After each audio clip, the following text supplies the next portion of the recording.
Guys, we are back. Guys, as you walk in, please make sure you hit that like button. Please make sure you hit that subscribe button. Please make sure you hit that notification bell on the right hand side. Remember, we do go live each and every Monday, Wednesday, Friday, 6 o'clock Eastern time. Like always, thank you for tuning in to KL Culture Radio. Yeah, we was late today because we had a little bit of technical issues, but we back up and running. Hakeem Jordan, what's cracking like? What's cracking like? What is cracking like? Shit, man, living the dream. Hey man, feeling good, feeling great, man. Another wonderful Wednesday. So let's go, let's get it. I ain't gonna lie, I like that ski mask. I don't Yeah, know what yeah. it is. I don't know. That's the shout out to Kendall for being in the Yeah, building. That's a ski mask or that's his yeah, wave cap. that's a ski mask. I had to put I ain't the gonna lie, that just look like a wave cap. I'm gonna like, man, yeah, I need yeah, I a had to put coffee the one. Beijing Hey, on. that's one is dope. So this one, remember I relayed the message on Monday when we did a show about my man Joshua Bellis Bistro. Now the thing was Joshua Bellis Bistro. Um, I'm not even gonna call him Joshua. I'm gonna call him Officer Joshua Bellavisto. Me and his family, like we knew each other for over 14 years. So I saw him when he was a kid, and he was man. He was living the dream. He was living. When I mean he living the dream. He would live the dream like most black men would love to live. He had a fiance. He had a daughter, a 4-year-old daughter. He was loved by his family, his father, his mother. I met him. I met them all. Hakeem and Jordan, I met them all. But the tragic thing happened that pretty much he passed on Sunday, early Sunday morning, when he pretty much he crashed his car into a canal. Wow. And I told I wanted to really do this show because I want to do a tribute to him. But not only that, but I know we're gonna have the news report. But the thing is, I called one of his relatives on the phone and said, "Yo, is there at least something I could do for him?" I remember one time Hakeem and Jordan, he said, "Man, I watch you guys show, man, like each and every day, man. I can't when y'all go online. I want to be on your show, big dog." I even got the messages too. He said, "Man, let me know when I can be on the show." I said, "Man, you can be on the show anytime, any day." So I think today, to me, I think it's the best time to us to show tribute for this man. I really, really respect him. Now and that, I think he Alexa, one of the realest. He set one a of the time for realest 3 hours. He one of the realest dude you'll ever meet, Hakeem and Jordan. He was one of the realest dude you'll ever meet. But tragedy that he left this earth. But he ain't left this earth pure fan side. He left this earth pretty much very impactful, not only with his family, but also not only with his family and friends, but also within the community. But let's play that clip, the news article, talk about my man Joshua, Officer Joshua. Palm Beach police officer who tragically died in a single car crash on Sunday. Joshua Ballesteros was pulled from his car in a canal after a witness saw the car go off the road and plunge into the water. Investigative reporter Terry Parker joining us now live from West Palm Beach. And Terry has looked into the officer's background and talked with his family. And Terry, we now know, was engaged and also has a young daughter. That's right, Tiffany. Joshua Ballesteros was in the prime of his life, the pride of his family, and loving the career in law enforcement that his family says he was born to do. Well, Joshua, he was like a ray of light. Everyone loved him. Everyone liked him. 30-year-old Joshua Ballesteros was a promising West Palm Beach police officer who loved his job and was admired by his colleagues, friends, and family. He was just a leader, someone everyone depended on, someone who everyone called when they were in trouble. I call him, I always say that he was the closest thing to Superman on this earth. Ballesteros grew up with his large family in Miami and went to FAU on a football scholarship where he played inside tackle and studied public safety administration. 2 months ago, he asked his longtime love, Glentisha Johnson, to marry him. The couple has a 4-year-old daughter and life was good. Not only was Ballesteros adored by his family, but was well liked and admired among his fellow police officers. The fact that he chose law enforcement was indicative of his personality because he was always standing up for what was right and defending those who were in need. He was a big man by stature, and he just he commanded a lot of respect when he entered any room. And so when he told us that he would become a police officer, it was just like the obvious. It wasn't a surprise at all. Police don't yet know what caused Ballesteros' car to go out of control on North Congress Avenue, hit a guardrail, and sink into a canal around 5:30 Sunday morning. Rescuers were there in minutes and took him to the hospital, where he was later pronounced dead. Police cars slowly left, their lights flashing in tribute. It was still a shock. It's still very fresh. However, we just know that if anybody's in a better place, it's definitely Joshua, just because of the person that he was. I spoke to Joshua's fiance. She's a nurse and now a single mother. She's very distraught, as you can imagine. The family started a GoFundMe to help give a little future security to that 4-year-old daughter. I'm going to link the link to that on our web story at WPBF.com. Yeah, man, I would say I'm still in shock. You know what I'm saying? Hakeem Jordan, I'm not gonna lie to you, I'm still in shock. When they called me on early Sunday morning, like my phone was going off. I'm like, oh, my phone going off. You know, I don't be picking up like that. So I woke then early the next day, like Monday. That when I got the news that he was gone, and now, of course I'm still shocked by it. My family members are shocked by it, because like we was like really, you know, we was close. Like he was the life of the party. Like normally it'd be me and him together. We'd be like life of the party, having people laughing, this and that. But him, when his presence is there, you know Hakeem Jordan, he was the life of the, you don't understand. It's not going to be the same again.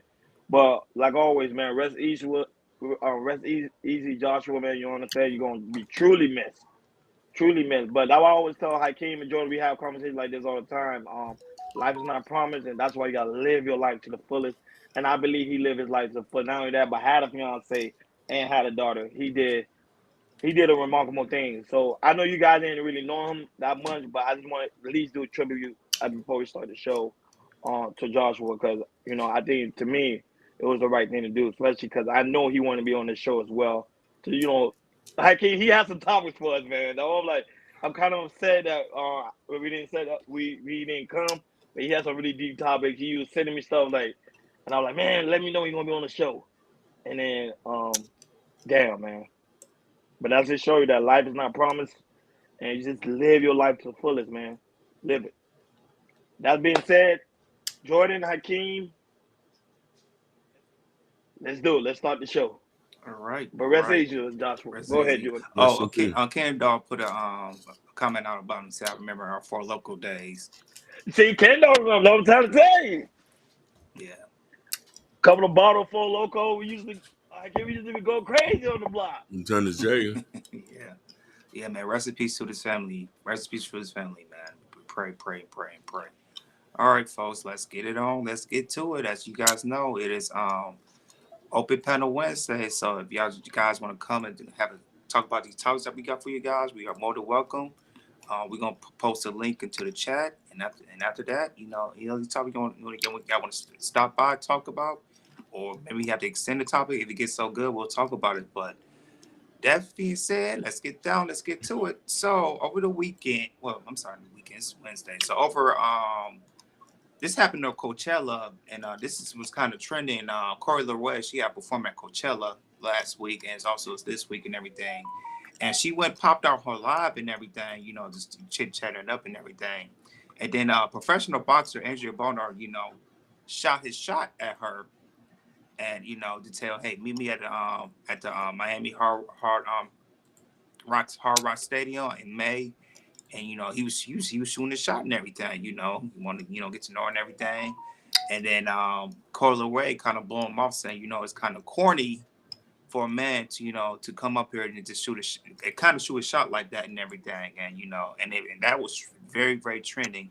And it comes to the, you know, the topic the first topic of today is, you know, some men still shoot their shot to a woman, even on, you know, if it's like on a live or something like that. So anyways, you do have a clip for you guys of what went on. After that, we're going to chop it up. Go ahead, Hakeem. Oh, my bad. What was it? Shout out to Thanos for being in the building, and also the big dog Nightish is also in the building. Shout out to those who are watching on Facebook, Instagram, and also Twitch, and also Kick. Thank you guys for always tuning in each and then Monday, Wednesday, and Friday. Go right ahead. Yes, sir. We appreciate it.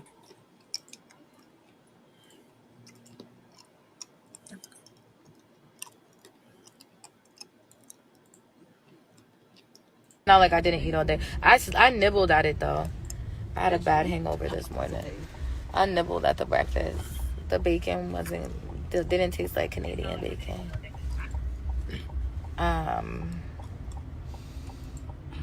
Trying to bag me on an Instagram live is fucking crazy. Like, dead ass. Get the fuck on. Okay? Go on the fuck head. Okay?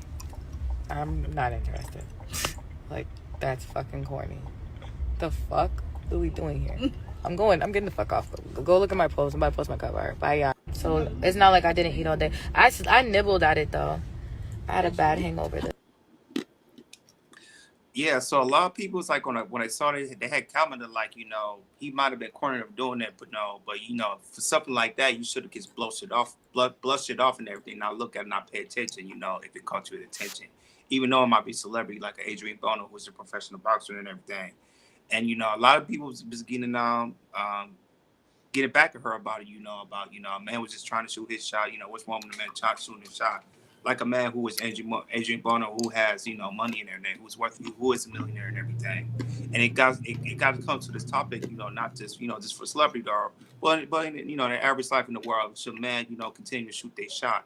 When men see stuff like this, it kind of gives it like, this is why I don't, talk to women, or this is why I don't date women, because, you try to shoot their shot, but, they turn around and do something what Corey LeRae would do, meaning on the Instagram line and everything. So let's go for it. So I'm gonna pass it to you guys. Oh, Thanos is in the building. Thanos in the building. Clean. Big money baller. That's Clean. what they call I'm us. just enjoying this weather. Where you at? Hawaii? Down in Georgia, you know what I'm saying, Oh, you- visiting okay. boys, you know what I'm saying, doing my little fatherly duties. Even though I do a lot of traveling, I got to make sure I, be checking in and whatnot. We appreciate you, man. We appreciate your love, man. Look at Hakeem is telling me where you at. Yeah, listen, I'm trying to be like Thanos when I grow up, man. Hey, man, we can all learn from each other, definitely. I mean, I do come to this space sometimes, even when it get crazy. I do pick up some gems here and there. So I don't care where you at in life. Like, if you saying something that makes sense and add value, I'm taking it. Oh, no, that's facts. Yeah, that's Facts, man. Shout out to Baby White for being in the building. But go ahead. Thanos, what's your thoughts on the clip Jordan and Hakeem played? I don't like that, for the fact of if you're not interested, leave it alone, keep it moving. I don't understand why you had to come to the internet to announce, you know what I'm saying, all that, you know what I mean? I mean, unless did he do it somewhere in public or something? Nope. No, it was in private. This is an open Instagram Yeah, live. so like Saw it on the that's chat, filthy and work. he shot his shot. Yeah, that's filthy work, because I mean, it should always be respected that somebody did shoot their shot. Yep. A lot of dudes don't. So you're making the people who already nervous to do that in the first place, and this dude a star, and you gonna do that to him. So what you gonna do to me, regular Joe Blow? You know what I'm saying? Like, rejection is a big thing to a lot of men out here, and you doing stuff like that, that's just giving them reason not to. So when we hear women say, "Oh, they don't never say nothing," yeah, this is some of the reasons why. No, I ain't gonna lie to you, Thanos, Hakeem and Jordan. I think she did it for clout. I think at the end of the day, she probably still gave her the number, but she did it for clout. Think about it. Let's say, for example, I'm gonna use an example. Let's say, I can't use Rihanna. Rihanna is already, she got 2 kids in. Let's say, it gotta be, let's say Ruby Rose, right? Hit up, get in my DM. Not get them, but I'm on her Instagram live. Let's say, and I commented. She highlight me and saying, Ronnie Ron, I'm not interested. But then, you know what I'm saying? It's gonna be like, you get what I'm saying? So, and or I do it in reverse. Let's say if I do it in reverse, she a man try to put it, I say, nah, Ruby Rose, I'm not interested. It's gonna look good on me, because it's gonna be like, damn, you turned out Ruby Rose? Every guy trying to holler at her. Not only that, but she was in Miami the other day. Somebody was telling her, like, she really slim and everything. But every guy trying to holler at her, and you telling me that you turn her down, is the same thing with her. She doing it for clout, and then she doing it for her ego.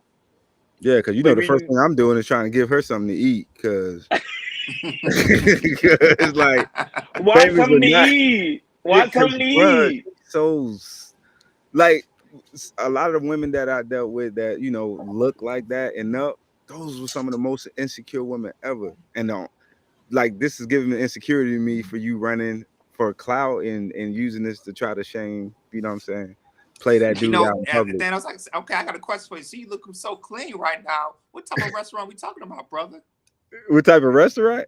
Yeah, what type of restaurant we talking about? How clean you looking? What type of restaurant we talking about? Oh no, I'm at the little. No. I mean during the question, like I said, if you say you take her somewhere to eat, what restaurant you gonna take her out to?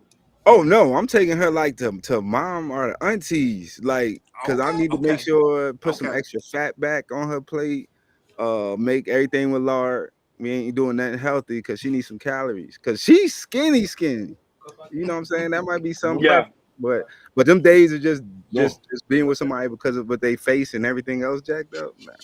Oh yeah. That's the old days. Yeah, but I agree with Ronnie on this one, man. She definitely did it for clout, especially somebody who has a check mark on his Instagram name. It's on his Instagram name and everything. She didn't really have to do it. She could have been a bigger person and just dusted away. Because I won't be surprised too if he said something on Instagram Live and after maybe he sent something in her DM too, or maybe he kept sending stuff on the DM. She didn't answer, and so maybe he's just like, hey, if she not answering my DMs, maybe I'll shoot my shot on live and everything. So because I won't be surprised if he was shooting her, before she went Instagram lives, before the Instagram live and everything. So I won't be surprised about that. And also, I won't be surprised if he's still shooting his shot on the DMs on Instagram as well. Because he looks like he was interested. No. Especially Andrew Boner, he stuff like that. He could say pass on. I get another chick, but I really do. He probably do have a really crush on Corla Ray and everything. And I will not be surprised. Maybe I might be wrong, but I won't be surprised in May or in June. You might hear him dating or something like that. Won't be surprised. What do you think about this, Hakeem? Shout out to Barry Bryan for being in the building, and also Sherry Bryan's in the building. Shout out to you lovely ladies, and also you already Liberated Soul. Go ahead. The beautiful Sherry's in here. How you doing, Queen? Oh, thank you, Liberated Soul. Appreciate you, brother. So I'm gonna say this. I want to remind people this, and I want to know if you remember this, Thanos. You remember when Kevin Samuels say that women have a problem when men approach them when it's people they're not attracted to, when they're people they don't like. It's like saying, like, if it's not a basketball player, but it's a 600-pound man, she's gonna say, I have a problem with that. This Adrian Broner, regardless, he's a millionaire. She's not attracted to him. She looks at him as corny. Do you remember the last guy she was dating? Before the only guy we know publicly she was dating a rapper out of Toronto. He was broke. He was a skinny dude with long braids. So now we coming into a space now, and we all know this. Men don't approach women anymore like that. It's not like how it used to. You got the bold ones who do. Why approach them if they're going to disrespect you in public? But when we do come across, we standing on business. I can't remember the last time I tried to holler at somebody in public because somebody might say, why you talking to me for? Unless you got the money and the jewels to say that. And then if I got that, I'm getting extra disrespectful. Bitch, what that mouth do? What that mouth do? I got 200. What you trying to do? That's the kind of, you know what I'm saying? They like that kind of talk when there's somebody from there. Now, here's the thing. There's a disclaimer. Not all women are like that. The real nice women are going to be very forthcoming, say, hey, I'm not interested. I'm not this. They're not going to expose you like that. So I'm going to agree with what you say. That is for clout. Whenever a woman have to go publicly and say that, to try to shame is to try to make herself be bigger. You still are a woman at the end of the day. You shaming somebody, what's that's going to do? He done fuck chicks better than you. I'm even surprised he even tried to holler at something like that. She's skin and bones. No, but you gotta understand. You gotta understand. Hakeem, there's a whole different. And Barry White, we are from Florida. That's how we talk. Yeah, Hakeem, that's how we talk. We don't play them outside. 100%. And also the Thousand Vincent, the mom mothers in the building. Go. If you sure of yourself, your worth is not arrogant. Yeah, no, definitely. And listen here, I'm just giving you an example. I don't publicly listen. I only talk like that when I meet arrogant women. I gotta take it to the max. I don't talk like that to good women. Good women ain't gonna disrespect you like that in public. I thought it was an honor for a man to approach a woman in public. It says that you're attractive. It's stamping and letting everybody know, whoa, something must be up with her. He trying to put down. Because other dudes must say, But you quick hollering at question. that? But you gotta understand, this is not really public. It's on Instagram Live. Two different things though. It's the same thing now because internet and real life is blurred together now. Hey, the internet worse. Because like Yeah. even in See, like public, Daniel said, internet it's is just worse. that Go ahead, small Nick. little area wherever you public at. This, you know what I mean? Everybody can go to sleep, wake up in the morning and see it again. And then again. You know what I'm saying? Yeah. She said, Hey, I can't see you. Keisha. Hey, Keisha. She said, I can't see you talk to women like that. I say, y'all haven't got on my bad side. I ain't gonna lie. When I first saw I Hakeem, I ain't Hakeem think do it. he talked like that either. Yeah, He listen. did. He did in front of me. He did. He do. He did. Listen. He He did in seen front me. of He seen me I would put love down. to see that. I would love to see that situation. No, And I'm a- you're not gonna see it. We don't. You're not gonna see Look. it, but he did it in front of me. I'm a very jovial person, and people, yeah, I come off as a square, but I go 0 to 100 He do. He do. when it comes to disrespect. I crack jokes, we have a good time, but when it goes to the left, it's Dr. Jekyll, Mr. Hyde. Oh, you want money? Oh, you want $200? Okay, little mama, what you gonna do for that? No, Keisha, he is. I'm telling you. I saw when Hakeem sits back, like see right now he's forward. Don't let him sit back. Hakeem, When he sit back like me. what I'm when he hearing sit right back now, like me, I'm y'all, like I'm gonna let him go. if he But did some that's what type he of do. skit, Yeah. if he did some type of skit like that, Hakeem, you would go viral for that, y'all. I know that. No, but But he not gonna do it. He's not gonna do I'm- it in person. He's not gonna do it. I know in you're person. doing a person, I'm but I'm not- just listen. saying though, something like that would go viral. I'm gonna keep it real with you. I'm a lover boy. Listen, Thanos. I'm Hey, really. Jalen said she appalled. Yeah, exactly. Shout out to Listen. Jalen for being in the building. Listen. Keisha know me and them know me. I'm a lover boy. I treat my women with the utmost respect. I spoil my mama. Mhm. But times have changed outside of my family and stuff. Since people want to act, I go 0 to 100. I can see that. I think You I see what ain't I'm broke saying? yet. I be on the edge of that, like just want to give up and just be like, just give people what they give me.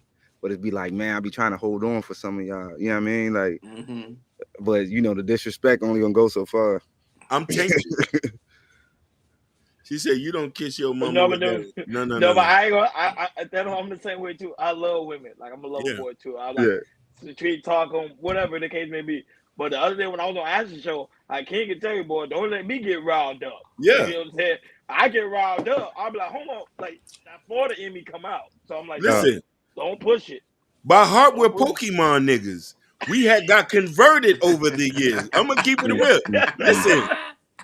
Listen. I tell you this straight up. I'm a Pokemon boy off rip. I was never no gangster. I grew up in the listen. My mama and them are church people. Mm-hmm. When I got in high school, I wanted to fuck Ghetto Rubies, and motherfuckers started trying me, so I had to acquiesce to the environment. Oh, that's a nickname, Ghetto Rubies. Yeah, Ghetto Rubies. Got That you know what I mean? You know the Okay. girls who with the 26-inch weave, tattoos all over them. Who child? Give me a minute. Hey, I can't even know anyone that turned me on to. I don't know. There's something about women with tattoos. child. Man. I don't know. Oh what it no, is that's about my women with joint too. tattoos. You see what I'm They saying? with Woo, tattoo, I child. don't They know. be I don't know clowning. what They be it like, is. you ain't got no tattoos, but you like women with tattoos. I'm Yeah, it's like- just a I don't thing know. to me. It's a turn on. I don't know why. Yeah. I be trying to figure out like why I'm turning on the women with tattoos. You know what I That'd mean? be crazy. When they got it tatted all over their chest. No, I guess it's got it's showing they kind of a little wild side into Yeah, them. yeah, You know, yeah. it's like they have art into their body, so it feels like you're attracted to. They have some type of wild side into them. So you say sound like you talking about? Yeah, I am talking about somebody I know. Uh-oh. Listen, I am talking about somebody I know. Uh-oh, he's shooting a shot in public. You know Lord. what I'm saying? I ain't talking about somebody, Listen, I'm ready, like Ghetto Rubies, I'm ready to pay bills. I'm ready to swipe cards. When I see them sometime, I'm like, woo, child. But that's neither here or there. You know what I'm saying? But like the sexy red, Hakeem. That's the truth. not sexy red. Sexy Red is a gutter rat. I'm talking about the in between. Well, speaking of Sexy Red, we're gonna go to top of that topic, sir. Let's talk about that. And then I'm gonna kind of put that what Ronnie says. I'm gonna kind of put that into it later. So we're gonna go to the next topic. So there's a footage of I guess it was a guy. I believe it was a guy. He went on an air flight, and it was like a 2-hour. It was like a 2-hour flight, and they was playing Sexy Red, and a majority of the people on the airline was singing it together and everything above the Sexy Red, because I would say this last year Sexy Red, I was like, okay, she's a one-hit wonder, bam, whatever. Now 2024, it's looked like she's gonna be here for the long run. I mean, because Drake endorsed her. You see Drake is on the videos, and I just saw a couple days ago Nicki Minaj sent a tweet out, endorsing Sexy Red and everything. So the Sexy Red we seeing now it's like she ain't going nowhere. But I do want to guys show you the clip of what happened into a plane, because once Sexy Red came out, they was bumping it. Go ahead, I came after that. Shout out to the Voice of Venus. The Venus for being in the building. Guys, make sure you subscribe to her channel, The Voice of Venus, man. She's in the building. Go. Houston.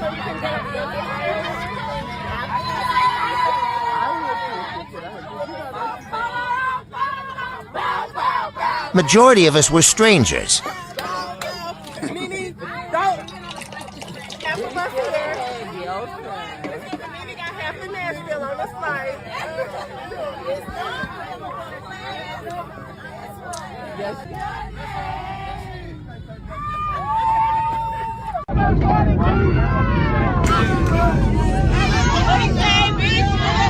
I love my people.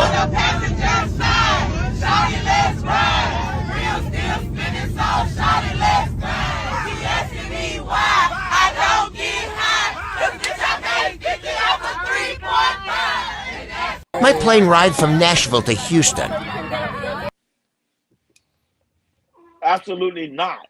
I wouldn't have Thompson Vincent. That's exactly why I don't fly Southwest. To this day. I like my black community, but damn, no. Yeah. Them white folks looking crazy. Like, what the hell, man? I'm in the hood. Well, go ahead, Thanos. Your thoughts. Go ahead. Hey, first of all, it lets me know that I'm correct on not flying Southwest, Frontier, Spirit, and that. Oh God, I can't see no other people doing it. I understand, long as it wasn't nothing violent, long as they wasn't bothering nobody, I guess, it's not a big deal.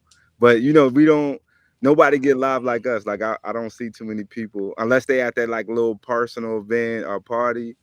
But, like, it's like, we'll get down anywhere. Restaurants. Oh, that's my song start, Mm-hmm. Yeah, that's definitely too wild for me. I'm not even going to say a little too. Yeah, that's too wild for me. If I was on with a female on that flight, I'm doing just like this.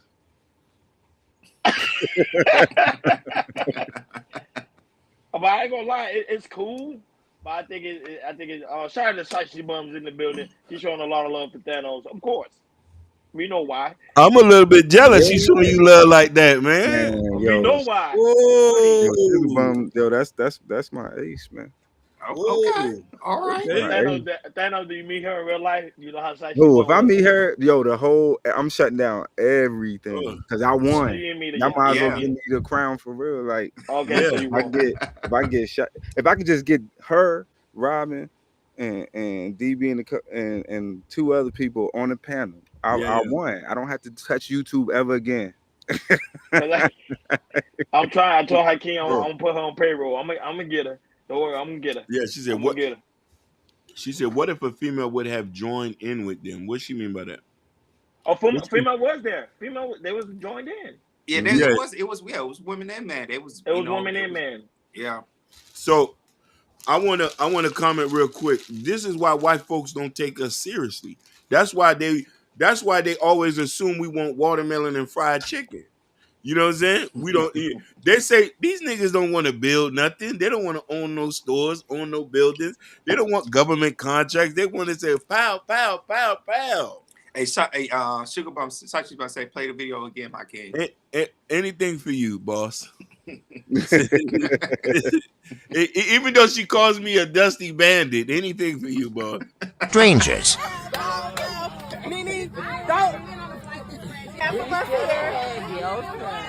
Shout outs to Jalen.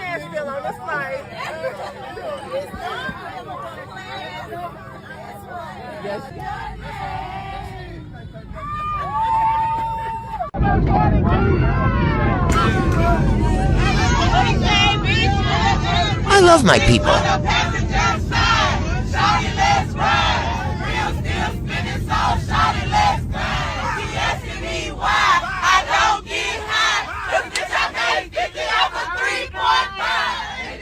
My plane ride from Nashville to Houston.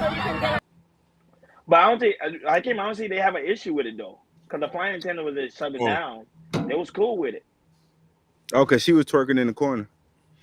Oh, twerking. Yeah, she was pouring the drink. She was, you know how they come up the section. She had the beverage cart, and she was twerking behind that. She said, I'm gonna need to fix her introduction. Let me know what I did wrong, Jalen. Anything? What? How you want me to introduce you? Donut head. Where's my introduction? Oh, because remember all the women you always say something sweet to. Oh yeah, listen. Sherry Brown, Barbie Brown. Most intelligent, Houston's finest, by the way. There you go. Photographer, content creator, and she's cybersecurity best. Besides Thanos, I gotta stamp my dog in there. She runs the female sector. The queen, Houston fireman, not Fifth Ward, not Southeast, but Houston, Miss Jalen. No, but not a third strike. She said you almost got a third strike. God, dog, I can't man. You gotta take you to class.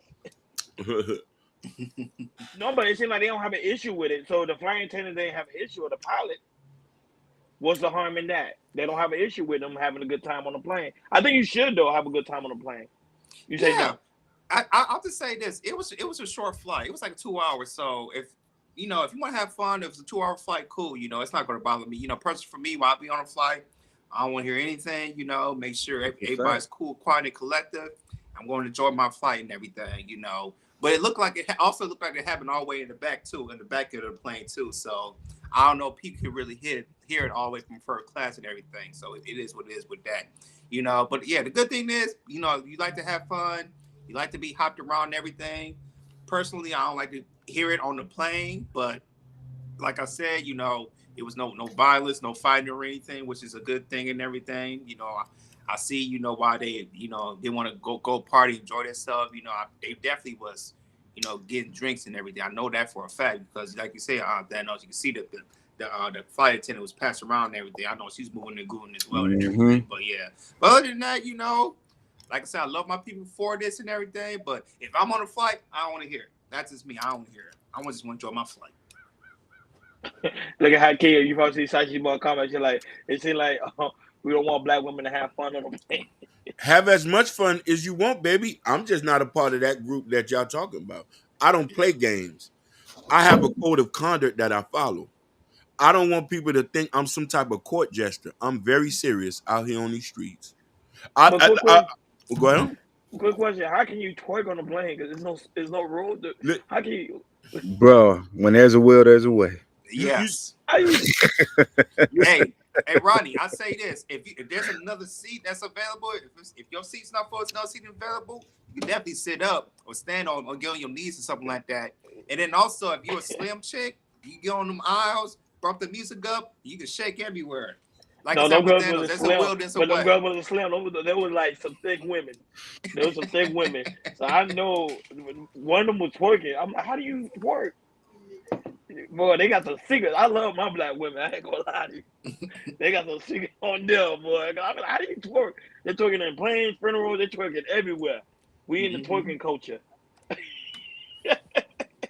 That's right. Well, go ahead, Joe. All right, moving on. We're gonna let's talk about this too. It kind of translates into this. So there's a woman who went who went viral, and she says, this new generation of women lifestyle, they are promoting modern day prostitution and everything. I remember back in the day, even though, let's just go back to the Freaknik and everything. We used to say that back in the day, that's a form of prostitution, but that was back in the mid-90s. Looking, in the 2020s, in the 2024 and everything, we dress, very, very in a high sexual way, and then also we had the internet and social media too, and kind of plaster and everything. And it kind of really exposes, like, especially with these, these bloggers with, the Shade Room, Hollywood Unlocked, the Neighborhood Talk and everything. They really push, Black women into twerking, and you see a lot of that in these, the bloggers and everything. But we want to play this clip for you about, she's talking about how these new generation women are modern day prostitution. So go ahead, Hakeem, play the clip. After that, we're gonna chop it up. Go ahead. Going to admit that y'all are prostitutes. The lifestyle that some of y'all are promoting is literally modern day prostitution.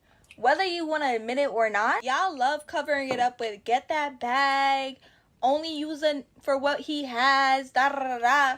But y'all forget to mention, like, bro, they're not doing this out the kindness of their heart. Y'all are selling that twat. I just recently seen the pictures and the videos of Aoki, 21-year-old woman with a 60-something-year-old man. I don't care how rich the man is. I'm not about to be running around here with my grandfather's age mate. One thing I've learned is to never envy somebody's life on social media, because you never know what they're doing for this money. These girls be posting up these luxury trips, these luxury bags. When are y'all going to admit that y'all are prostitutes? Bags and Black girl luxury or luxury in general, but what are you doing for that money? I don't know about y'all, but laying down with damn near a corpse who has gray pubes and saggy is crazy. Bags and Black girl luxury or luxury in general. Wow. So I'm gonna read a couple comments that was played on there too. One comment says she's speaking the truth. These females will do anything for money besides go to work. It's sick. Another comment says, it looks like a city girl. He's saying, if you're going to be effing, why be effing broke? Wow. Okay. Dang. Let me see if I know, right? At least she's honest. She's honest. I know. We know her type. One comment says, I love to see someone in their generation say it. Thank God. Another comment says they be living lavish lifestyles online, but begging a ninja behind the scenes. They don't show that part though. They embarrassing in real life. And let me see if I can find one more.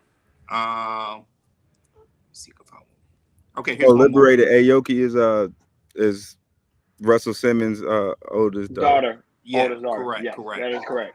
Yeah, well, we'll talk about that too. Then the woman that, here's one more. Then the woman that don't like what she said gonna say she's a pick me, but hey, at least she's getting picked. True, that's facts. All right, y'all. Well, so I'm jumping to y'all. I'm jumping to you, Hakeem. So, what you think about these modern day women, as you saying, thinking they're prostitutes? I love it. I support it. Women's rights. She has a right to do with her body. My nieces ain't doing that. My daughter ain't doing that. My homies' daughters ain't doing that. My cousins ain't doing that. But if she wants to go right ahead and promote it, nobody hating. Just don't ask for respect later. Just don't want to be included amongst married women and women of dignity, women of discernment, women of Christ. Please don't associate yourself with them. They ain't after that. They deserve to be kept and wed. Now, for Aoki, when you love money so much that you're willing to sleep with your granddaddy, the devil's in you, ho. The devil's in you. You've been raised in the money, and you think money is everything. Shout outs to D1. We got a little bit of time on this planet, and we always focus on money. Money ain't nothing. It can be tear up in paper. I seen people sold their soul. I ain't doing it. I'm happy to drink my cup of coffee in the morning. I don't need none of that. No freaky deaky stuff.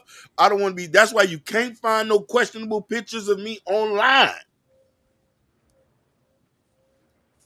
You know what I mean? And women, y'all think it's cool. Wait till you get 30. Wait till you get 40. Wait till you get 50 and you have kids. And mama say, Mom, what's this? Don't worry about that. That just, you see what happened to the Freaknik? The black professional women had to shut that down. No, let's promote that. That's how you was back in the days. Shame. We do this. Listen, and I gotta get a disclaimer. I'm gonna let y'all pass because the girls in the comments gonna get mad. We shame the niggas too. We shame the niggas too. If you're slanging raw D and you got 6 or 7 kids, you can't hang with me. You ain't taking care of none of your kids. We can't even talk. Not only that, but Hakeem, there was a clip with Diamond the Body. We talked about her before. She was sitting down with Tasha K, and then she mentioned the fact here is that if a guy's willing to pay her a certain amount of money, she would have sex with him unprotected. So money, when they say money is the root of all evil, they mean in the aspect of that, like you able to bring down your values and morals just for the bag and for the money. Now, I don't have an issue with women doing what they're doing, whatever they're doing for the bag. Because, I slept with a couple of, I slept with a couple of women like that. You already know. So it is what it is. We in Miami, baby. I would say it is what it is. But keep it 100. At least if the girl's keeping it 100 and they tell you what it is, to me, the guy should already know what he's walking into. Shout out to Gore for being in the building. But they should already know. If the girl telling you, dealing with me is going to cost you a lot of money, you better have your money. You better have your money ready for me. So you can't get mad at the girl if the girl telling the guy up front. Most of the time, now, this issue a lot of guys are having, they get into a situation with women, and then the women not telling them up front that it was all about the money. Go ahead, Thanos. On this one, because I'm not gonna hold you. If Joan Rivers back in the day, you know what I'm saying, pulled up on your boy and was like, yo, what's up? I'm going. I mean, if I'm not in a relationship, if I'm not violating any vows or nothing like that, and I see a value of a come up, a lot of times we put our own morals on other people and they're subjective. So long as you're not breaking the law, you know what I'm saying? Live your life, but just be honest about it. Like, just like dudes who do dirt, women who do dirt. Like, if you out here robbing, whatever like that, make that you. Don't try to spin it to me like you someone else. So my thing is like, whatever you do in life, even though I do want you to take care of yourself, just make sure you plan out whatever you're doing. So Aoki, maybe with the old dude, and it could be just a fling, and his whole thing was like, yo, we'll have fun. I can't be mad at it. You know what I'm saying? Mm-hmm. I ain't mad at you for it either, Thanos. I do it too, so I'm with you. Go ahead, Jordan. I'm with you. Yeah, that's very true. You just gotta separate to see if you're a man. You got to tell yourself, and if I'm a trick or not. If you're a trick, if you like those type of women, go ahead. Spend your money and everything. I have no problem with it. If you got the money to do it, go ahead. I seen some stuff that happened in Miami when you go down to South Beach. And you see, there's a guy, you might have a Lamborghini, he might be rented out for the weekend, and he be trying to trick and everything. I see here in LA, Los Angeles, if you go to West Hollywood, Santa Monica, Beverly Hills in that area, there's, man, they might rent their, these luxury cars. Oh, I'd also seen, there are some men, they have like a group, a good like 4 or 5 people, they might be living together. And what they do, they'll put their money together just to, might put a down payment on a luxury car and everything. And I learned about that too. So okay, and and they sometimes one might use it 1 week, another person might use it the next week, and so on and so on. And you see them, driving down Beverly Hills, going down Sunset, Santa Monica Boulevard, or all the type of shows showing off, or get that Rodeo Drive, try to get the women, let you trick and everything, which is totally fine. Now, if you ain't a trick, this is not for you, because most of these women who kind of promotes this prostitutional type of things, like she was saying, they gonna want some money. They might want hundreds of dollars. They might want thousands of dollars, $10,000, or they made a business so long, or be in a type of circle, a celebrity circle, which they might want hundreds of thousands of dollars and everything, because there's women out there who've been doing it for, who are very experienced, who does it for, doing it since they was 20, they in their 30s and 40s and 50s, and they know how to play the game. They know how it works and everything. So, and a lot of our, young generation, they don't know that, but they need to know that, when they get into that type of position where they're making, good money, wealthy money, something like that. The same thing we talk about Constantine and everything, Look like he's one of the top streamers in the world and everything. And he was kind of being cheap with that chick and everything. And now he's trying to expose, now the chick's trying to expose her and everything. And that's the thing when dealing with some type of woman, because if you don't pay them well, or pay them to shut up, or pay them premium top dollar, some women, they will try to expose you and everything. What you did, what y'all did months ago and everything, chicks will do something like that. Some men, like I said, if you're a trick, go ahead and trick. But you gotta tell yourself, do I like to trick a woman or not? Because you might Jordan, jump can I into ask you a question about that? So go ahead. So do you so don't you think it's a difference?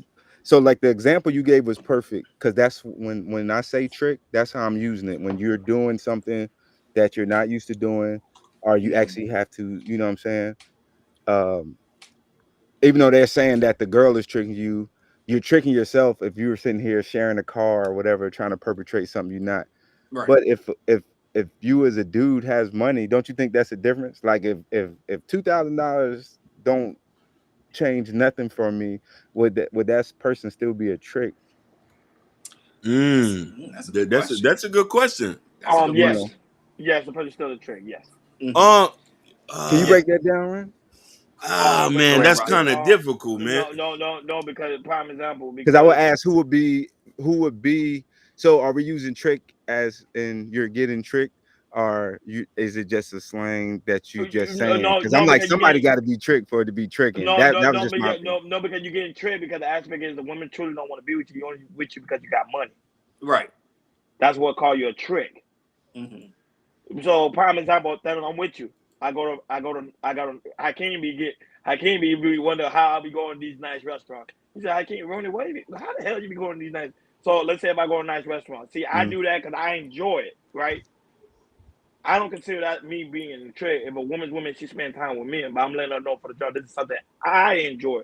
But if a woman come to me and say, come to you or come to me and be like, hey, let's go to prom. You've been to Miami before, right, Thanos? Actually, I was not. Wait till you come to Miami. Only to the airport.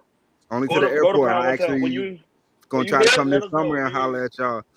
Yeah, come and holler. We meet up and we do it. There's a place called Prime 112. But if a woman comes to you and say, I enjoy going to Prime 112, and you know she don't got no money, but you're doing it because you want to get in that bag, you're like, yeah, I'll take you to Prime 112. But it's a place you can go to without. Like if it's a Wednesday, could you just go to it? Yeah, I could go to Prime 112. Yeah. Hey, so Thanos, I don't look at that as tricking. If Thanos, it's like this. There's a Barton G's in Miami, and there's a Barton. I don't know if you heard of Barton G's. No. So Barton G's, they have two locations. They have one in Miami and one in LA. I've been to both of them because me and my wife, we lived in Miami, and then we moved here to LA and everything. Now Barton G's is very, very extravagant. Like when you order food, they'll have something really extravagant with it. So let's say you have ordered popcorn shrimp, right? They'll actually have like a popcorn machine and have a popcorn shrimp in there and show extravagance and everything. Oh, I like that. I like the bougie stuff. Yeah, it's very bougie. It's nice. Like you will go up there and take pictures and all that type of things. Shout out to what's the name of the restaurant? It's called Barton G's. Barton G's. There's one in Miami. Ronnie Ron about to go there tomorrow. It's been there for a minute. Barton G's been there for about 5 years ago. Daniel, I do. I'm telling you, I do.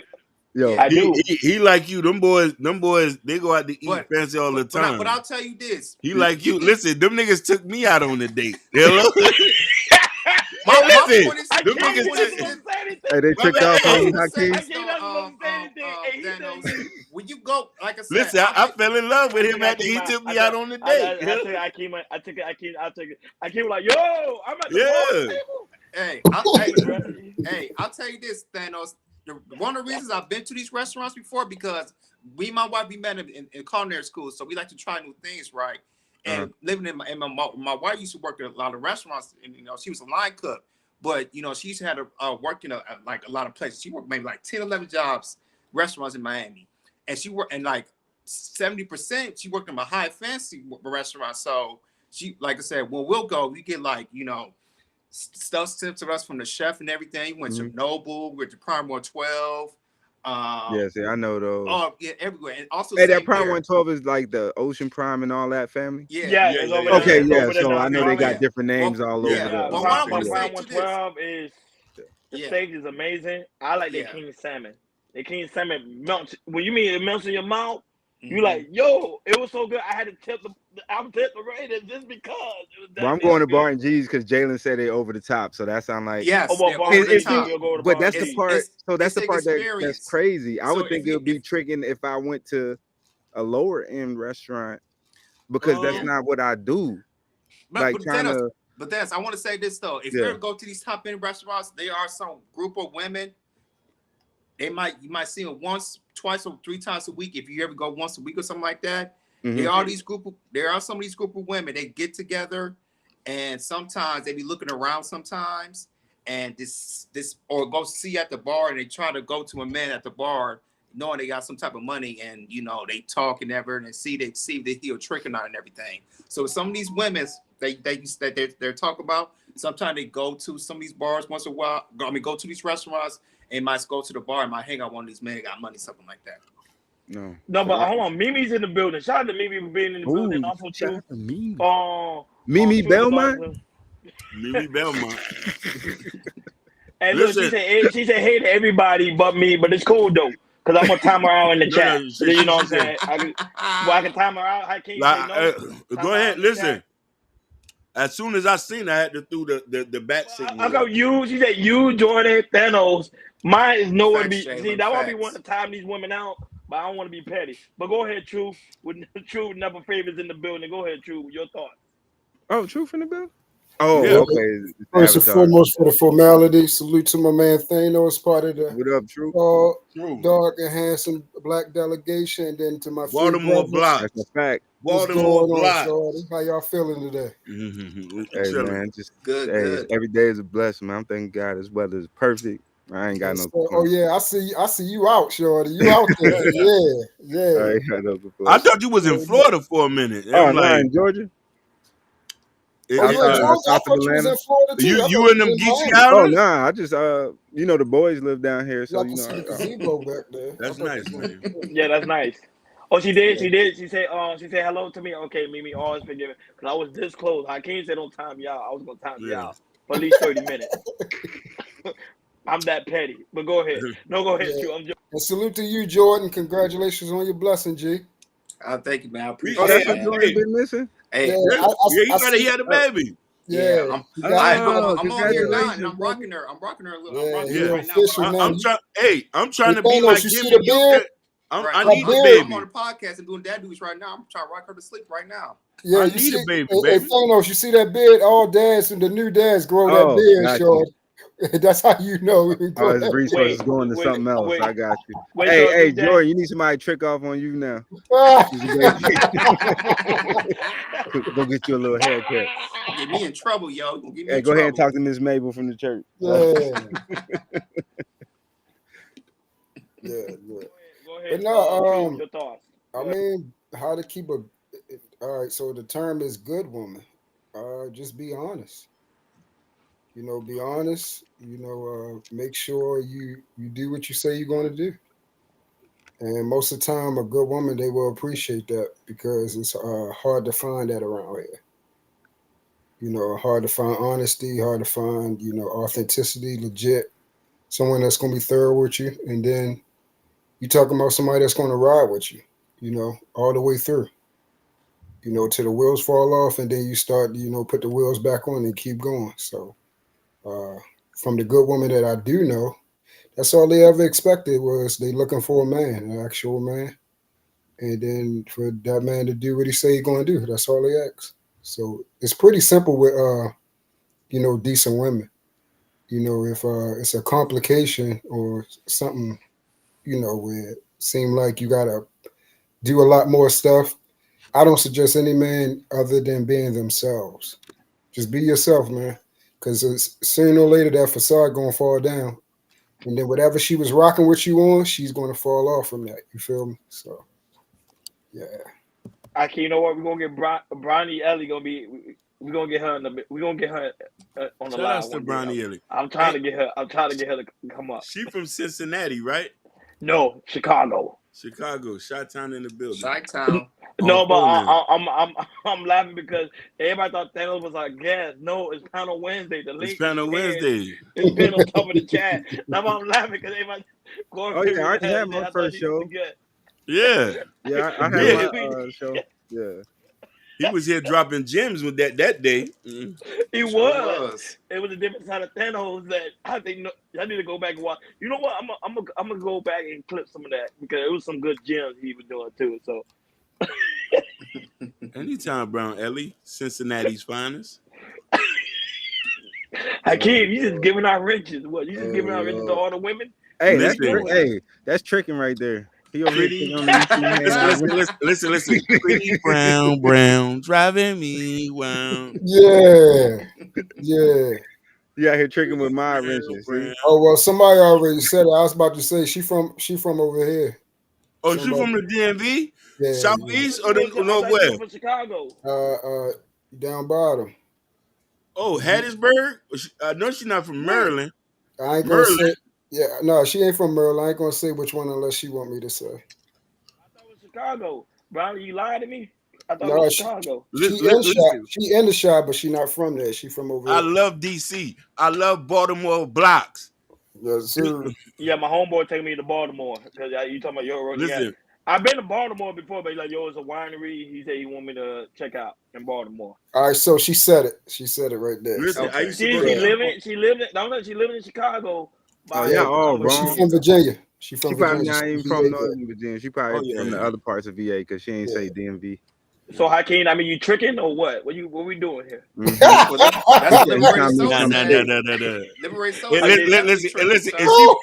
if she from DC, I can't afford her. She from Virginia, I can't afford her. Start laughing, I couldn't afford her. Yeah. I couldn't afford her. Hey, he do the leg tap when he give it out. Be like, yo, you know everybody don't give out wrenches to everybody. I don't do this for everybody, but you know, I see Bronny Ellie, she sing on the Brown Heart, so he had to do it. So he saw the Browns. So I gotta. So listen, he get her wrist quick. He didn't even know who she was. I know Brown Ellie. I know Brown Ellie. I be watching her show on the clouds. I done cash app and all. You know what I mean? Oh, you be keeping out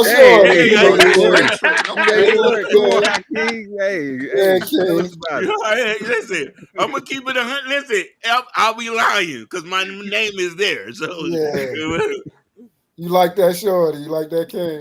No, she's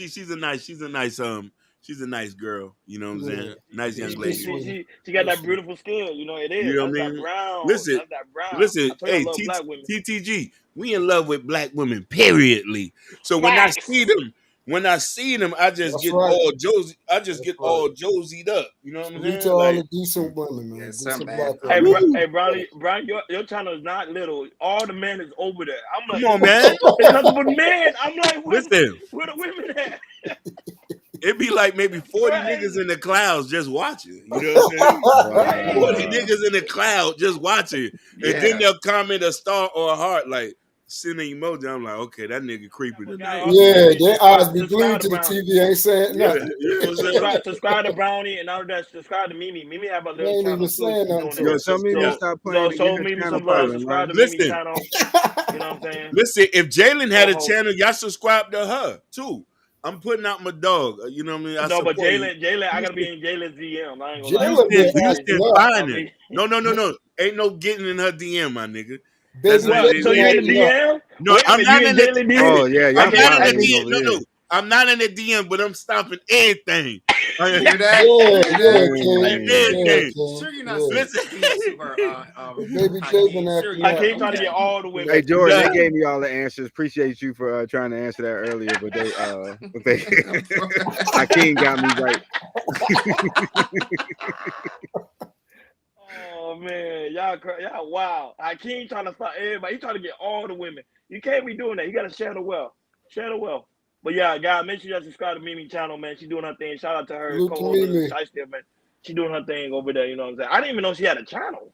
Yeah, that's the new sis right there. That's a lot familiar. Took her on. I rock with her from what's the Ashton channel. Yeah, Ashton, Shiesty Avengers. Yeah, the Shiesty. Mm-hmm. But she says she's not Shiesty though. She says she's not going there, but she Avenger though. I don't know. Nah, it's like the civilians that play on the block. You know, we all grew up good, but I'm a civilian. You know what I'm saying? Be like, nah, them my cousins and them. They wouldn't let me ride, but you know, I could stand out here. That's about it. No, but she gonna be just like Brownie. She gonna get all the men over there. All the premium women get all the men. Like it's just crazy. See, men do support. They support beautiful women. They ain't gonna support. Always. Yeah. That's a fact. But go ahead, Jordan. Go ahead. Next topic. All right. Oh, since we got Truth in here, this is a good topic. We have all Yes, the sir. men in here. Yes, sir. All the men in here. So we're gonna go by Corey Hawthorne 5150. I kind of cut up a clip where he talking about men on their purpose, and you know I think this is a very good topic. So we have all men here. So go ahead, Hakeem, play the clips like a 1 minute clip. I kind of clipped on. After that, we're gonna chop it up. And this is from Corey Hawthorne from the 5150 show. Some brothers today. That's what's up.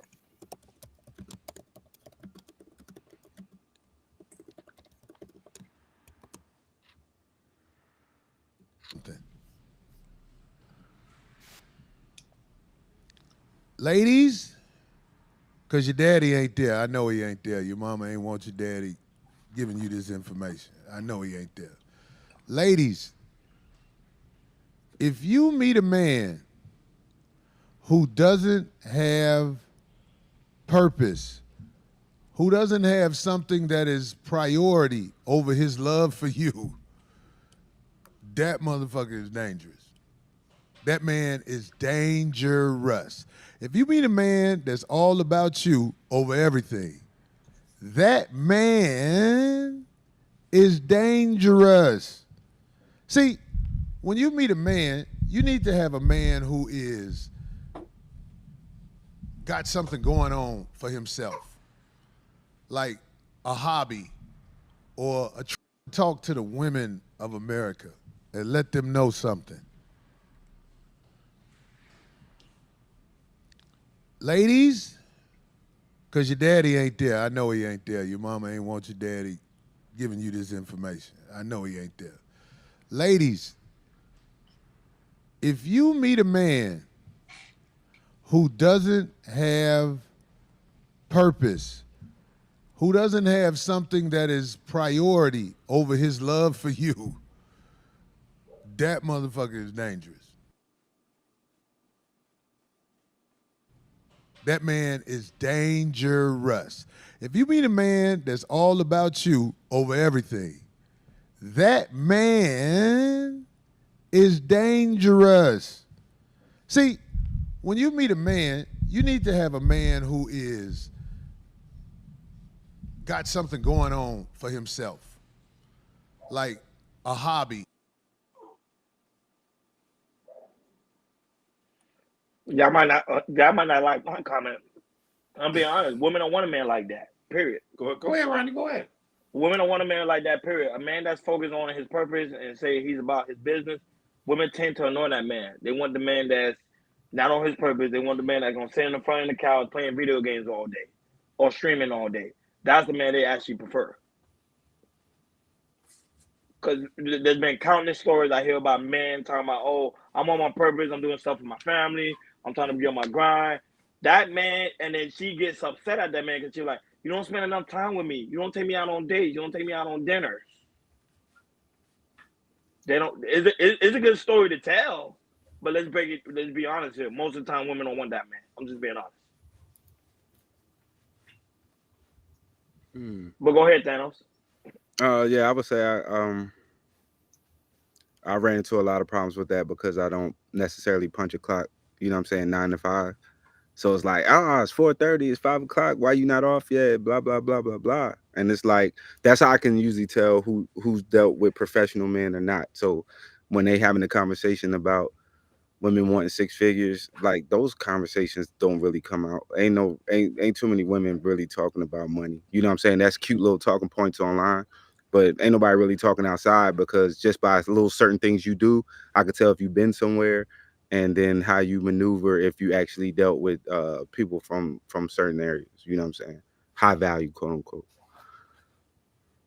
But they definitely need to have a hobby because that's a big issue. Whether you married, relationship, or just friends, when a woman don't have a hobby, watch out, because she gonna want that time. I'm not necessarily mad at them, but I let them know, like, yo, you don't got no hobby. That's a red flag, because that means you need to be either on the phone or in my face all day. And sometimes I gotta do things, and It could be they don't like. and it could be the opportunity of her being nagging as well. I just want to say that. Well, you heard what Cam said. Sometimes I got shit to do, and if you ain't got shit to do, find you some shit to do.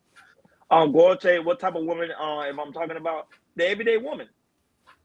You see it on the panel. Some women be like, they be attracted to men that literally be on his couch than a man that's actually out here getting the bag. I see it all the time. No, Jordan, I'm being totally honest. Akeem could agree with that. I promise you. Akeem had a lovely lady. You know what I'm saying? Mm-hmm. Like, he tell me stories how he would have a lovely lady would come see him or whatever the case may be. And he don't spend time with him, they get upset because he's at work. Hey, Shiesty, what I say? Boy, bye. And then she said, Ronnie Cap. She didn't like what she was said. She didn't like what I guess he said. She didn't like what you said when men are like who makes six figures, all that type of things. Mm-hmm. They're on a mission. They're on that person to do some type those type of things. And also you said when she doesn't have a hobby, that means you're gonna be in there talking, nagging, all that type of stuff. I don't think she liked that part. I'll go to the age range. I'm talking about the age of 25 to 35. Facts. But go ahead, True. It's True. Go. Yeah. So I really don't fuck with C-Ho, but on this one, he on the money. You funny as shit, little bro.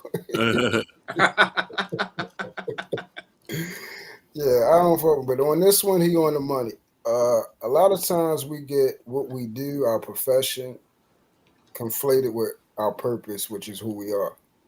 And our purpose is going to be who we are in any environment. Like, that is who you're going to be regardless, whether you're at your job, at home, your people's, out on the block, in professional settings, at balls, dinners, anything like that. You're going to be that individual, and what you have, the value that that your creator, God, gave you, that's your purpose.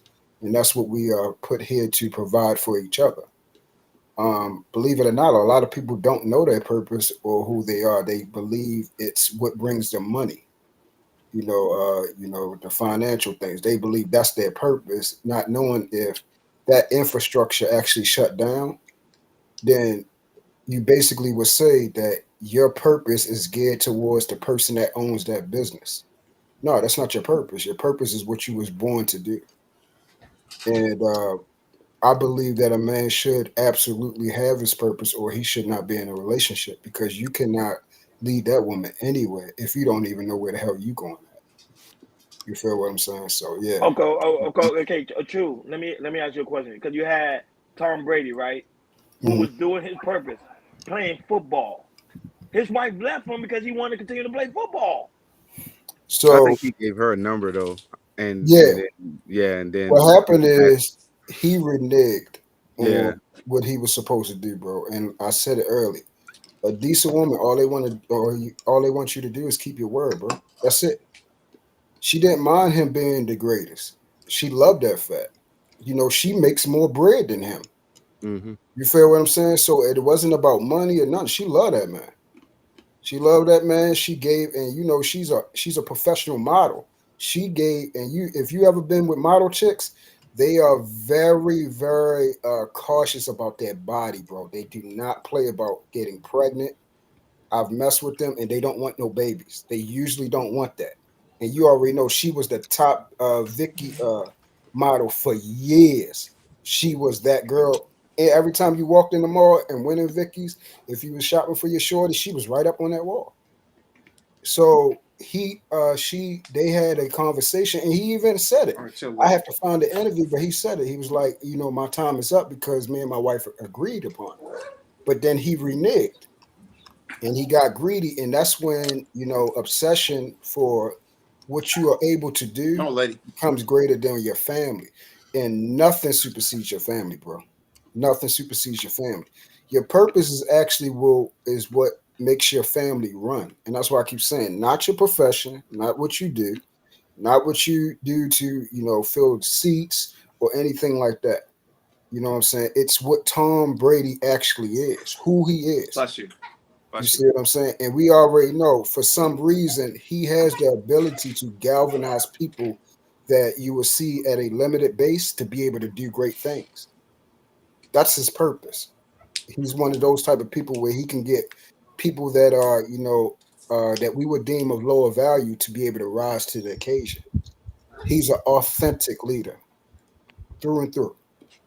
So that's what happened. Like he reneged on what he did, and it happened. Like I don't agree with it, but I agree with keeping your word, bro. That's paramount for me. Hey Ronnie, Brownie basically said she wanted to cut your skin off and crawl inside it. Hey, Brownie, don't start playing with me. Don't start playing with me. Don't. You tell me, I go in with the flirt game. Oh yeah, now speaking on what she said, she'd be obsessed. I'm gonna say what she said. Like truthfully, like, and Thanos tapped in on this. See, if you got to know, because I spoke to somebody the other day. I mean, what was it? Week before last or last week about this.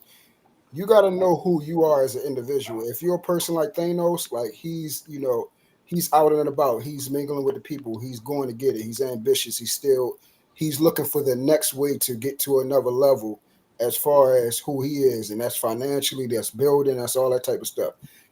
That type of person, he's not going to look for a woman that's clingy. Like, you be there, you be supportive, we riding this thing out, but I don't want you under my skin like that because I'm going here. And that's what attracted you to me. Me on the other hand, I'm a little different. I actually like clingy women. Thank you too. Yeah, I love clingy women. I love it. And with that, you have to understand that yes, they're going to occupy a lot of your time because they're going to fill themselves with you. Like Thanos said, if they ain't got a hobby, they're going to be all up under you, crawling under your shirt and shit while you watching the game and all that. I love it. Yeah, or don't trip when I got something to do because I like it too. You know what I'm saying? I like attention. From especially from our women. Yeah. But like when there's times I can't do something, I don't want it to be a problem. It shouldn't be a problem, especially if I'm not the type. Like if my free time go to you, most of the time it ain't to go see some other chick. Yeah, Thanos is the one that's especially working. She's a freak. He's working especially a lot, she's a bro. freak. Oh yes, They I have love to it. understand that. They have to understand it. And that's why I said a lot of women ask for a man like Thanos, but they're not willing to share him with what he has to do. Yeah, I think they ask for that truth, and it's like you don't understand what come with it. Yes, like I'm not gonna be just sitting around all day and may not be accessible. Like sometimes I am gonna be busy. Yep. But they just be like, "Oh, you don't pay attention enough to me. I must not be a priority." You never were the priority. Right. See? Yeah. But Jalen, I'm a freak. I got a problem. I ain't gonna lie to you. I got a problem. Any woman that deal with me, they know I have a problem. They be like, yo. They're like, where you come from? Like, I have a problem. Like Brownie said, it's true. Let her know what your business entail, but let her know that you're thinking about her. To me, I love that. I'm not gonna lie, I love that. Do that to a woman. Like, hey, I'm thinking about you while I'm at work. That turns a woman on. But go ahead, Hakeem. It's not my goal. Hakeem, go ahead. Go ahead. No. Listen, all my brothers on here spoke so eloquently. I could just sit back and chill. Them niggas listen. All y'all niggas was dropping gems. All y'all niggas was dropping gems. And look that was the tricky part too, because certain buildings I work with, when I was working directly for the government, I couldn't bring wireless devices in. So I couldn't bring a laptop or whatever. So I couldn't be like on Facebook and all that. Like the most I could do was maybe YouTube. Oh, that's crazy. But I couldn't really, I don't have a phone or nothing like that. So they just be like, "Oh, you ain't have time all day to text me." Damn. I didn't come outside yet, and I had to be like that. That's just an excuse. I'm like, okay. Yeah, But he caught the blues. He caught the blues. but I want to second and say I do like a woman who's like gives me a lot of attention. You know what I'm saying? And it boosts my head up a little bit. You know what I mean? I already got a complex. Yeah, King. You know what I'm saying? I already got a complex. So when Yo, so you know what I'm saying? hey, how can you get shiesty, man? Yeah, They don't it's even like- want no dude. They don't even want no dude that got time to be in their face. They say that. No, But if I that was is- really not getting to nothing, they wouldn't respect that at the end of the day. No, you're right. You're right. No, they You're do. They got the 100% Pookie and right. the Ray Ray. They're taking care of the Pookie and Ray Ray. You're Girls right. have a countless story when they say the guy's a bum. He sleeps all day, but then he give her attention. I'm telling you. Yeah. That's the Soon as she game. get mad. You gotta Why find you- the you just wisdom. You be gotta young? find the And wisdom between And they the got two, the bro. best D Gotta find game. the They got balance. the best D because All they gotta they do is say, "Baby, I apologize." They say apologize. They apologize them to a million times before she gets fed up. hey I'm man. telling you, Thanos, they taught me the game. Hey, Like, Thanos, I ain't gonna lie to hey, you. the only thing Hakeem I would taught me do the with, game. if Sugar Bum got He was a mad was go Pookie. buy her like 3 pair of New Balance. That's it. and, be, Hey, and be yo, like, if you you be wanna know good, what's I'll take you funny? to Tyson's Corner this Hey, weekend. listen, little do y'all know what's funny is that's a fact. That over here, New Balances is what's cooking. Yeah. I'll take you to Tyson's Corner. Yeah, You know what I'm saying? that- Get you some perfume I or think something. that's the whole DMV and Philly and all that Jersey, like some New Balance. Yeah. That and Air Max 97s, you know. You see, baby White, she's old school. She don't want text. She wants you to call her and say, "Hey, baby, I'm thinking about you."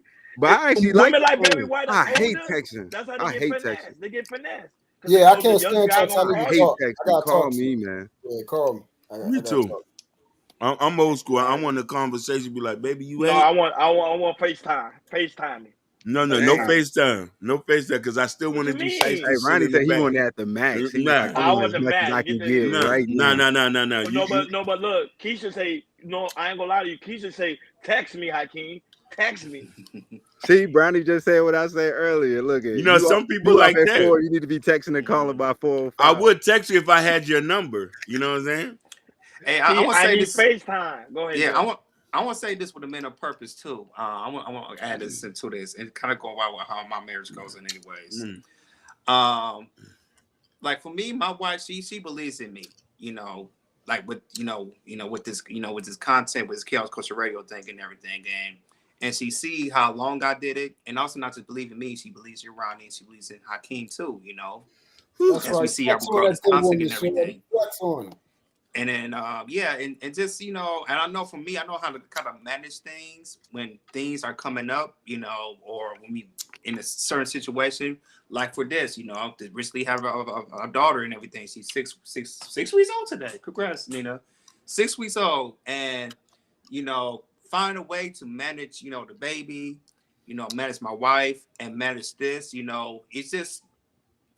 For me, I always find a way how to do that and everything, how to find a way to manage, being with my wife, manage being with the baby, and also manage this as well. And then sooner or later, I'll go back to work in a couple of weeks, go back to work and everything. I just feel like, if you have a woman that really believes in you and you know how to manage your time, because I feel like sometimes men don't know how to manage their time when especially in their family, they got a daughter, they got a wife, they got to work and everything.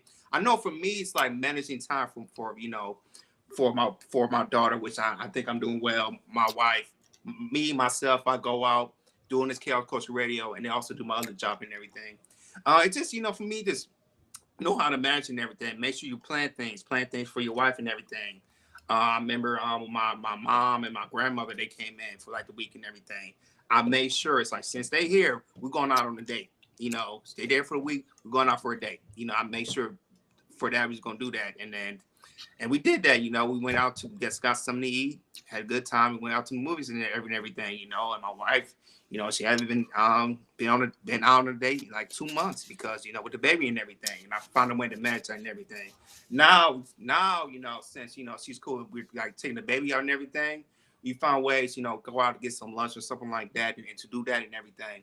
So for me, I just feel like, the men on their purpose, I feel like, men should always, be on their purpose in some way. You don't have to be professional or, it's what you are born to do.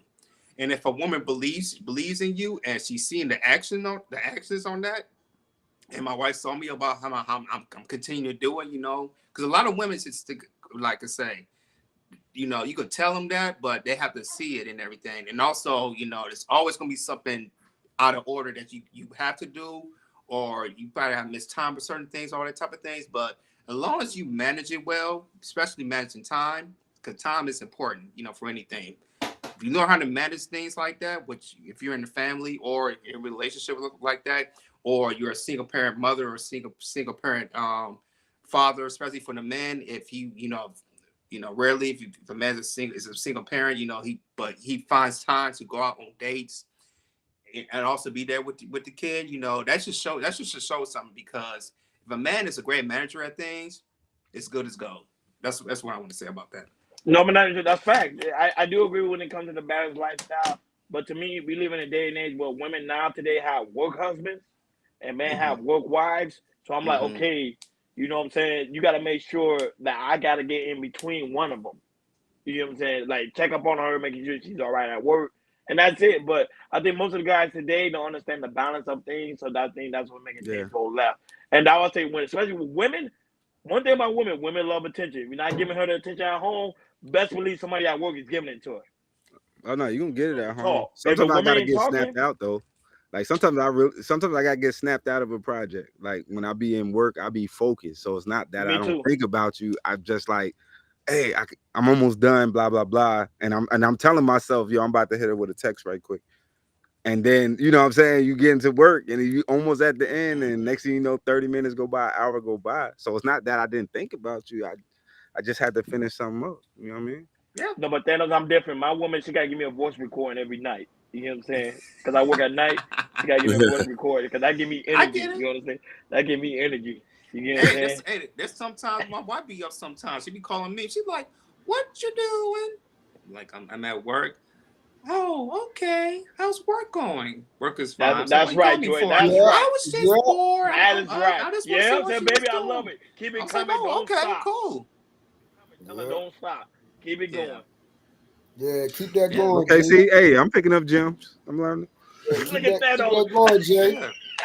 Hey, Like- Thanos. As long as how you manage anything, you make sure you, like I said, because like you're in a marriage launch relationship, just make sure, you know, because I know my wife. If I'm out more than 3 hours, I know she's gonna text me. So I make sure I text her, say, hey, I'm at here, I'm here, or I'll call say here. You know, I might be an hour late or such and such and everything. Because there's some women who, maybe an hour is too long, maybe 30 minutes is too long, maybe 2 hours is too long. Or sometimes if you're doing a project, she knows like, okay, you know, I know he's at somewhere, he's gonna be there all day, maybe all night and everything. But you know, maybe I'll text him and see, hey, how's everything? You know, I just want to tell you I miss you and everything. Keep up the good work.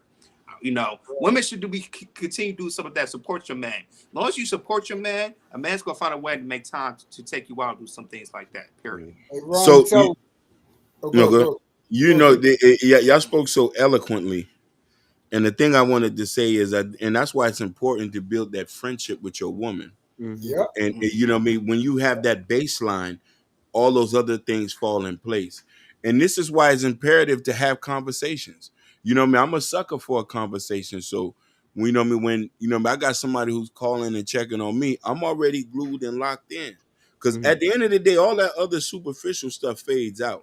So when you start to build and you start to gain, you start to like the person who you're dealing with, you're gonna start to automatically check on them, making sure they know your whereabouts. Hey, I'm about to go do this. I'm doing this over here. Hey, I need you to go do this and that. And I think that's what's lacking right now. That friendship aspect of it.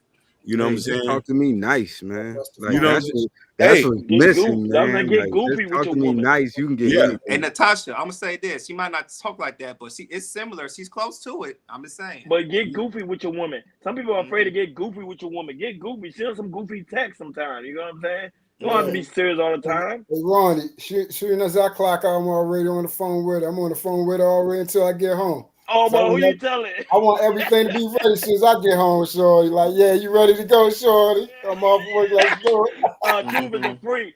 Tube is a freak. I don't blame. I'm trying to tell you, man. Hey, Shorty, I tell you. I still got my 16, 17-year-old energy, boy. I feel like I'm still in high school, so I'm ready. No, to no, go. that's how you That doing. is correct. That's Turn how up. you do it. There you go. That's why they go for the Pookie and the Ray Ray. It's not because them boys because like he always say they got long eggplants. I'm like, no, man. They know how to talk to women. I keep telling him that. I can't disagree with me every time. All the Like, time. they know how to No. talk. They like know how to Pookies talk and to Ray. women. Go ahead. No, they do that, but it just because they have a lot of time. People who's on their purpose, we lack time. You know what I'm saying? And then when we do have time, those times we falling asleep half the time. You know what I'm saying? But I came out that man make time. Man, I'm old, You gotta man. make time. Get you some ginkgo biloba. You gotta have that extra energy stored somewhere and bring it out. Let me tell y'all. Let me tell y'all how I'm still carrying it, man. I still do the fall asleep on the phone demo, Shorty. I still carry that over. Hey, I still put the broom. I still put the broom on the ceiling, hanging upside down off the bed. And No. Yeah, Shorty. No, but FaceTime your woman. So guys, that's one tip we give you. FaceTime your woman. Don't text, man. I'm texting. You could do FaceTime days. That's started coming a thing right. I see. Do FaceTime days and be goofy. That's what I was saying. That be goofy. I was saying that. Yeah, and I saw lady, she said in I'm on live. Not right now. Thank you. Yeah, she said in the chat they like the baritone in the morning where the voice is extra deep.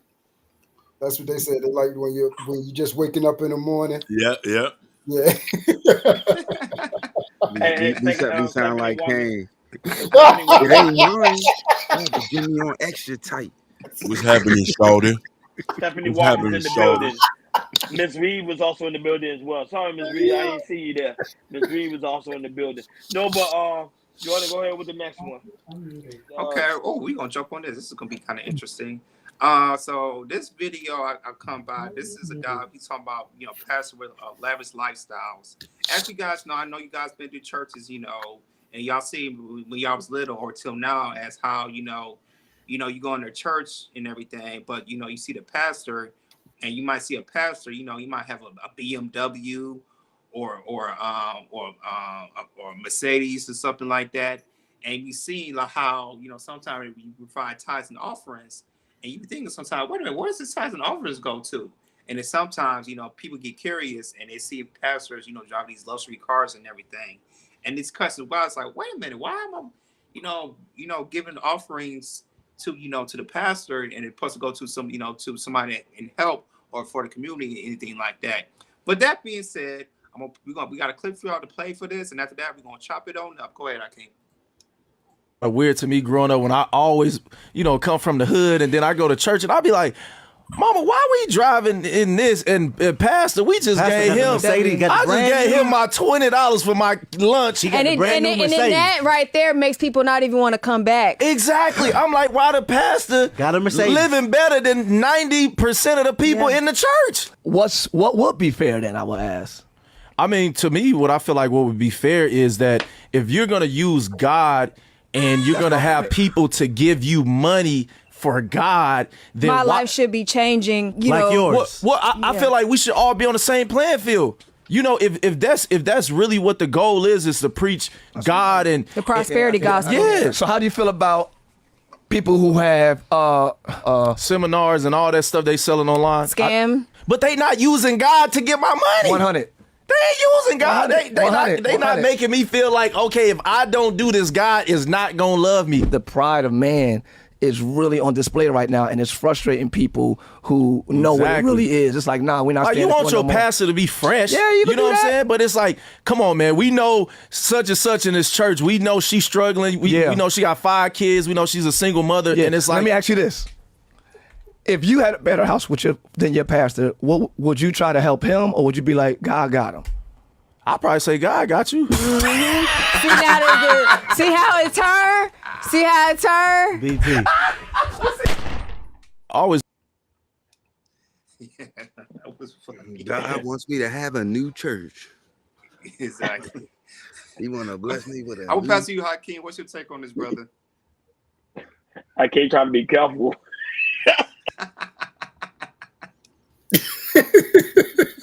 No comment, Hakeem. I feel you. I Hey, I'm a feel you. PK, so I know all about that. Me too. I know about it too. Like, Be careful. Go ahead, Hakeem. it's crazy because we have to look at this from, you see, that's why I don't think people read the text the way it's supposed to be interpreted. When you worrying about, like that's your spiritual father. Why we pocket watching? We need to though, especially when it comes to our community. You're right.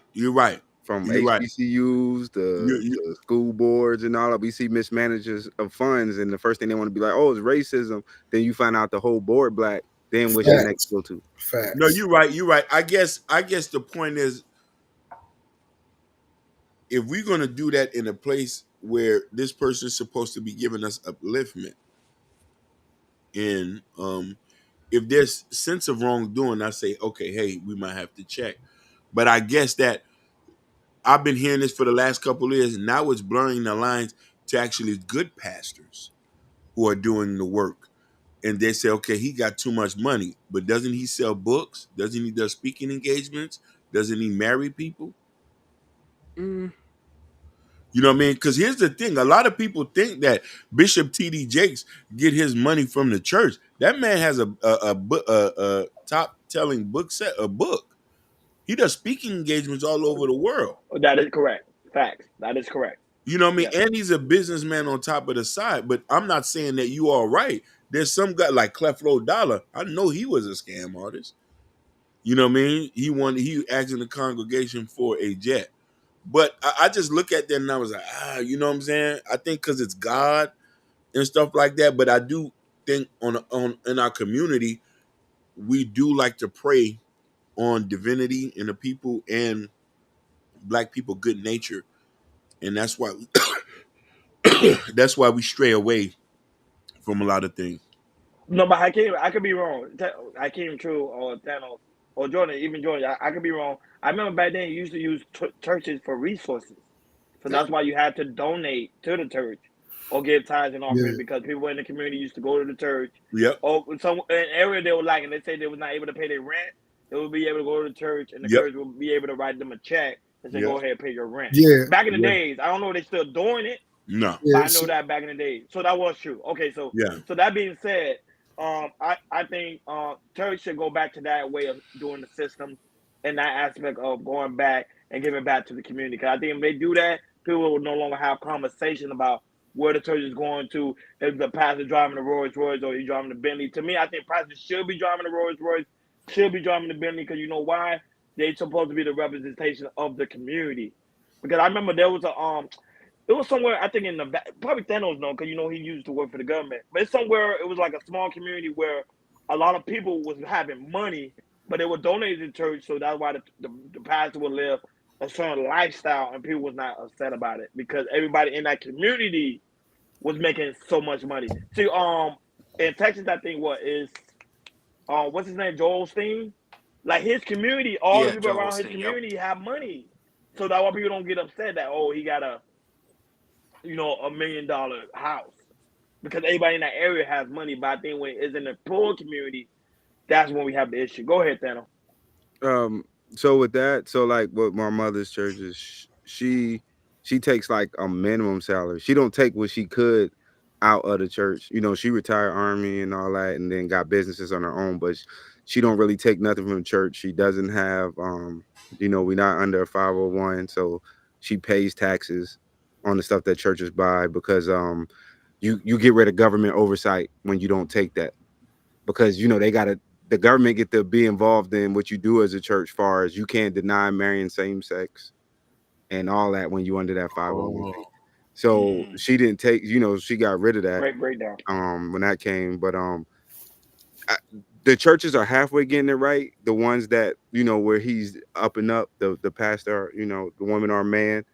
The thing is, they putting everything to get your spirit intact, but they don't focus enough on the day-to-day, what you're doing outside. So how about we get these construction classes started? Let's get these IT classes, this video on film, and start teaching people how to get these resources. Because just because you can spit the Bible to me, but then I look at your life and you still, struggling living check to check, and you've been going to this church for 20 plus years, that's ridiculous.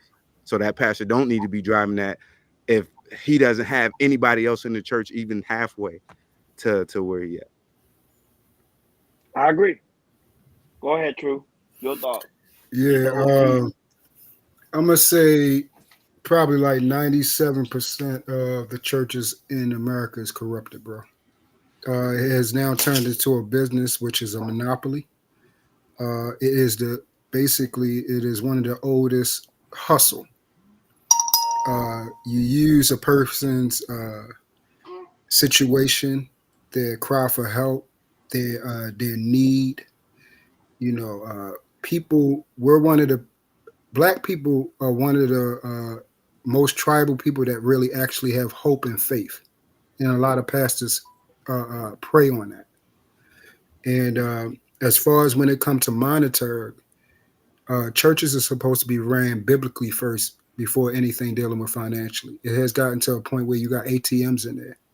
And we already know in the Bible, you're not supposed to be selling nor exchanging anything as far as dealing with currency in the church. It's actually forbidden. It's one of the laws. If you go in Deuteronomy, the 613, you're not supposed to do that in the synagogues. That's why Christ, when he came in, when he was actually in the temple selling and doing all that trading stuff, he was turning over everything. He said, you made it a den of thieves. And then also it was one of the Pharisees that came to Christ and they say, Master, should we pay tribute to Caesar? And he was talking about, the inscription, which is Caesar, like we got our presidents on these coins. And Christ said, okay, show it to me. He said, who faces that? He said, Caesar's. He said, okay, render Caesar what is Caesar and give God what is God. So a lot of us are consumed by the love of money. No, lady, not right now. Money is a tool to be used, but we're not supposed to love it. And a lot of pastors, because of that, it's almost like selling drugs, bro. It's like you're providing a need to a mass of people, and it will cause you to grow quickly. And a lot of people, we get tempted by that and we fall. And it's not a knock at so much as the pastor, but it's a knock at the system. Like you said, if you read in Acts, like how you explained, when they went outside of Jerusalem, everybody gathered together in camps, and everybody took money from each other and put it into one big pot. And that money was distributed based off of the people's needs. So let's say you had 10,000. Let's say Thanos had 100,000. Let's say I had 5,000. Let's say Jordan had 25,000. So we're talking about, what's that? What, 40? 140, and then he Hakeem added another 12, so that's $152,000 that we all have together to be distributed based off of the needs of our family together. Mm-hmm. That's how it's supposed to be, but that's not what the churches are doing. Man, great breakdown. No, you dropped great. Yeah, but I was saying, because back then I remember they was doing that, so I was like, what changed? What made them lead that concept of not giving back to the community? Because I remember they was doing it at one point. I'm just curious. Because it's not as communal in a lot of churches as people think. Facts. You see the surface, but as growing, being a preacher's kid, everybody was talking about everybody. They'll smile and be like, "Hey, girl," and still do to this day. And will tell you all that person's business and that. They'll lead a church, if they doing well financially, but when they come back, they don't spend either like taxes. That's another season where you see church numbers dwindle who ain't really there for that purpose, because they'll be gone. Then as soon as that tax money run out, they back in the church. You know what I'm saying? Put me in prayer, put me on the sick and shut-in list. You know what I'm saying? Yeah. But my thing, I'm about to get invested or create some sort of business to help it work. But I've seen my mom even do that, and some people just not going to get it. They're going to try to take advantage. Oh, that's my pastor, so I don't have to do as much as I would do if I worked for a white man or somebody else. I don't know why they look at it like that, but I'm like, I should see somebody trying to grow and do something different. But goes back to the same thing. I come to church on Sunday because that's what I was always told, and they not really getting nothing out of it. They can recite a bunch of words in the Bible, but they not really, living it or working it. And that's not saying I'm perfect. I'm just saying, like, at least know your faults. Like, be building on the outside. You know what I mean? By having ATM in the church, that's crazy. Oh, some churches ATM. you can't even be members unless that W-2 coming out. Wow. What I in need the your world? W-2, ma'am, sir, so I can know how much tithes to take out for you, because you may not know how to count. Ooh, Because it's off wow. your gross, it's not off your net. Oh Yeah. man, but people that's really religious, because you know people have people that watch our show that's religious. We're not taking no harm or no shade. This is all opinion based. Oh yeah, because I ain't get to where I got to without God. I'm just gonna I say mean, that. me I'm too. gonna I say kept what it you gonna clean. say. Same I with kept it me. clean. Same I with kept it me. clean. That was Yeah. it's all opinion Mhm. based. We don't want to make offend nobody or anything. Just all opinion based. So Stephanie Walker say, "Wow, I didn't even know it was ATM in the church. Bro, That's they something got new to churches with me." credit unions. They so big, and I'm talking about this been going on since the '80s. Because when I was the Army dependent, you know what I'm saying. Harker Heights, Texas. We was my mom was stationed at Fort Hood. My mom and dad, they had a credit union. So not Wow. only you went to church there, you also banked there also. Do you think it did it credit you? Did them church did it start in Texas? Because it ain't hit the Midwest like that when I was young. Well, that's It had to crazy. be in Texas. It had to be Texas. Texas is a very religious state.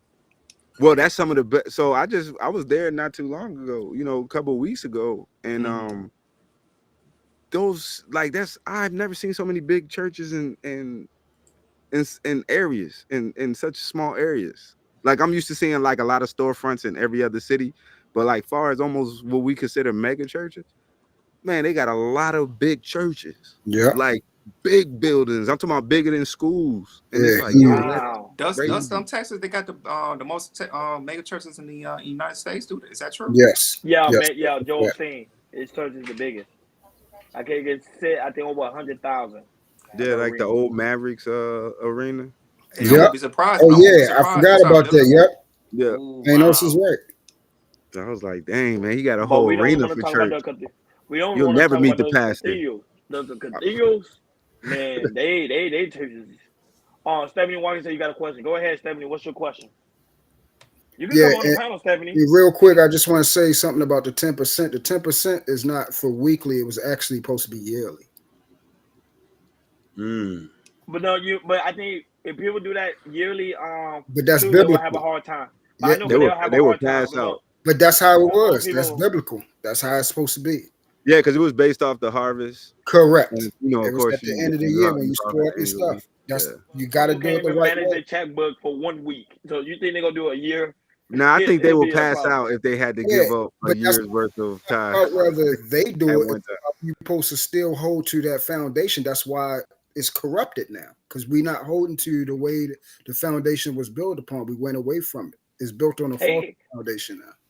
hey, Stephanie, you're What's going right. on, Stephanie? Hey y'all, how y'all doing? Doing good. You on a panel full of black, handsome, I good-looking see all the men. black excellence, and I'm here for it. Y'all talking good talk. Hakeem acting right today, and I'm here for it. It's a good day. Only for you. Only for you. Question that I was having, and I was kind of having a hard time trying to put it together, but like we're all aware of the historical beginnings of religion and church in the Black community, right? Like how it was kind of geared towards, be obedient, follow your master, da da da da da. So then my question is like, do you think pastors now are still subscribing to that tactic to get money from their congregation? Because I hear a lot of like, oh, I seen it in the comments, like pay your 10%. The Bible says pay your 10%. And sometimes I feel like it's it's one of those tactics of do this or you're going to go to hell. Do this or, you're cast to sin. So I guess that's my question. Like, do y'all think? Shout out to Rising Soul for being in the building. Hey, what's going on, Sophia Grace? She's in the building. Truth and Thanos, they more understand the church world than I do. And Hakeem as well. Hakeem actually went to school to be a pastor, so they could Let's probably go. be more in depth than me. Well, the thing is you you're naturally supposed to be a cheerful giver, so pastor shouldn't have to ask for that. You should know that by reading your word, studying it along, on your own. But yeah, it's something that overtly it's the equivalent of, hey, I need these super chats. I need to hit the cash app And but some people, like, they just got such good content, you just cheerfully, give it on your own without the masking. Yeah. I do it all the time, but then we know the difference when it's just like that. Like, some ask for the super chats and cash apps and some don't and still get them. Yeah. It almost sounds like in order for you to have that level of discernment, right, to know like who to give the money to, like there has to be this certain relationship, that you've cultivated with your creator in order for you to initially have this to have that type of discernment. And the unfortunate thing is, I think those type of pastors are like are preying on folks who don't have that type of connection or that type of relationship with their creator. And it's unfortunate, because you will have a lot of folks who are like immature in the word, immature in their relationship, and they will succumb to like, if I don't do this, I'll be deemed as a terrible, church member, or the church will talk about me. So yeah, I think. And there's classism in the church also too, Stephanie. Yeah, I believe you. Churches, like, a lot of people don't even meet the head pastor. Yeah. Because it's like 8 other pastors before them. And if you're not big ties, if you ain't big pouring into it, you may not even get to see and even shake their hand. Which is wild to me. 5,000 people congregations and all that. Like, if you ain't nobody special in the congregation that's usually monetarily or famous, you ain't seeing him like that. You can't call him up. You're gonna talk to assistant pastor number 17. Which is wild. It kind of defeats the whole purpose of doing what God's called you to do. Like, how are you supposed to bring people closer to God if I have to go through, certain you don't know levels? my name. Yeah. Like, how can you pray for me? You know my name. I'm your sheep. You don't even know it. You at the grocery store. Yeah. So I want to answer that question. Ronnie done spilled the beans. I didn't want people to know it. I was supposed to be. I was going to become a pastor. Hallelujah. I didn't spend the bean. You said it on like so many episodes. Yeah. So well, it's not a secret, sir. Actually, you could have got away with that, Haki, because I didn't even catch that. Yeah. He said that in so many episodes when we were talking about the church. He was saying like, I used to stay, like, but he did. Hakeem did. It's a fact. So I used to visit many churches. So everything is like a case by case situation. I've been to church that was phenomenally well, and they told the scripture by the scripture, and prosperity gospel and all that doesn't get blurred, and people are not making stuff as of them. Then I've been to churches that was very forward thinking. You know what I mean? They had like credit building classes. They was giving free haircuts. Like, a lot of people don't know, one of our biggest churches here is New Birth Baptist Church. I've been there many times, and the reason why I went there, for one simple reason: when we had the hurricane, the pastor and his family had truckloads of food, and they was passing it out to everybody in the community. So to say that, but then I've been to places where the day you come, they're asking for a donation. As you walk in, they say, "Hey, can I get your W-2 form? Let's sign here." Or, I say, "Hey, I want to maybe speak and give it," because I grew up in church. I was in the youth group and stuff like that. So even then, you ever heard? Matter of fact, you ever heard of the guy that married Kim Kardashian and Kanye? I went to their church. I grew up in a church because they're actually from Seattle, but they bought a church here. So it's a case by case situation. Some people follow God the way it's supposed to be, others don't. Hey, somebody got to support get the coffee shop off the ground. Now, hey, I thought that was funny when I first started seeing them. Be like, yo, they got a whole cafe in the front of the church. Yeah. Hey, keep you up, because a lot of people be falling asleep in church. They want to make sure y'all up. So when I play come, y'all be like, you know what I'm saying? But no, but I know church today have issues when it comes to the community. But at the same time, it's people's beliefs. That's why I say I try not to talk too much about people's beliefs, because this channel, is built on this opinion base. So, if people want to know, like, okay, who can I talk to? You got Hakeem, you got Thanos, and you also have Truth. You can hit these guys up in the back, and they'll tell you more details. But for me, I try to keep things to myself. So Stephanie, I don't know. You have any more questions? That was it. No, that was it. That was it, Jordan. Jordan, last topic of the day. Any last topic of the day, Jordan? Hey, Yes, because I I ain't do. gonna I'm lie, my sorry. favorite is the mixed churches. Like, I think that's the best bet. Oh yeah. Yeah, with the I Hispanics have and the got some Latinas Jews and the and game blacks. off some of them people in those mixed churches, especially if the bishop got jeans on. Yeah. I agree to that. Not if he got jeans on. He about to cook. If he got jeans on, That's a drop fact. the He word. relaxed. I'm like, what? No suit? He got the Balenciagas on. I'm like, oh, okay. I would Yeah, but agree. go ahead, Jordan. Last topic of the day. What's going on, big dog? All right, Yes, let's sir. look at. Let me. I'll stay for the last one. Oh, let's do this one. So this is what's her name? Hold on, give me a second, fellas. Got the baby right here. All right, so with this topic, we're gonna talk about friends versus acquaintances. You know, some people feel like friends are friends, and acquaintances. There's like a fine line between friends and acquaintances. Like a friend, you might be chilling and cool with. You might talk to maybe 4 or 5 days of a week, but there's acquaintances when you might have their number, or it's not like a friend vibe, but you're more likely if your friends can't maybe pick up, maybe you call up somebody acquaintances, maybe go to a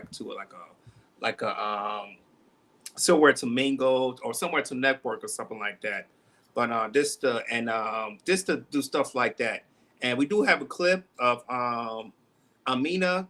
She's a big a top podcaster, rising podcaster, and she talk about friends versus acquaintances. So go ahead, Hakeem, play the clip. After that, we're gonna chop it up.